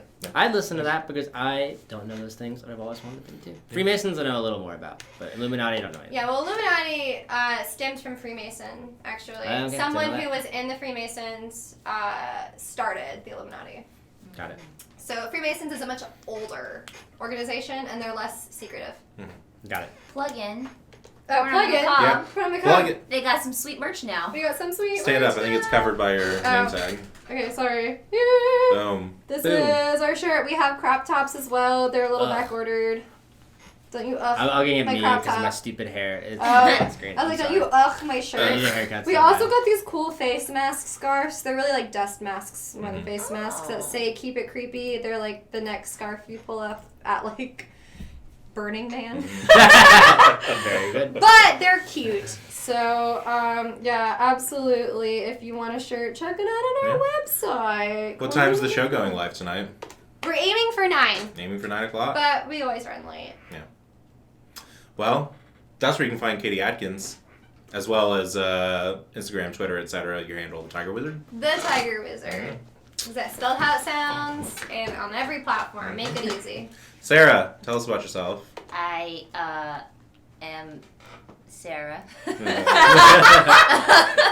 I was like, I'm a person. You're a streamer. I don't know. It's like you You're a have like this streamer, one actor, identity, like voice actor. pre-pandemic, and now it's like post-pandemic. I'm like, who am I? Yeah. I honestly. am an actor on pause right now. Although I did have a couple of auditions come in, so that's kind of cool. Nice. Working in, I also stream. Catch me on Twitch, Saaarrj. Saaarrj. That's Saaarrj. 3 A's, 2 R's, and 1 J. You can also find me on Instagram. Same name.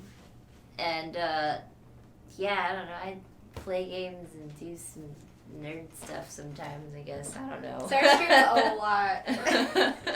I'm not as much lately because I've just been, like, depressed, but... Yeah, I'm sorry. I mean, it's part of life.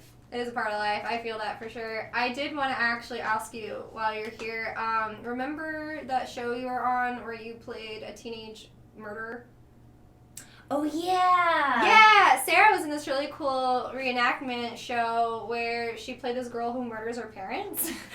And Yeah, it's an episode of Vengeance. That's what it is. It's an episode of Vengeance. And so I had been I've been considering doing an episode of Crime the Macabre where we talk about like teen killers or whatever. Like the And if you'd want to talk about that on there.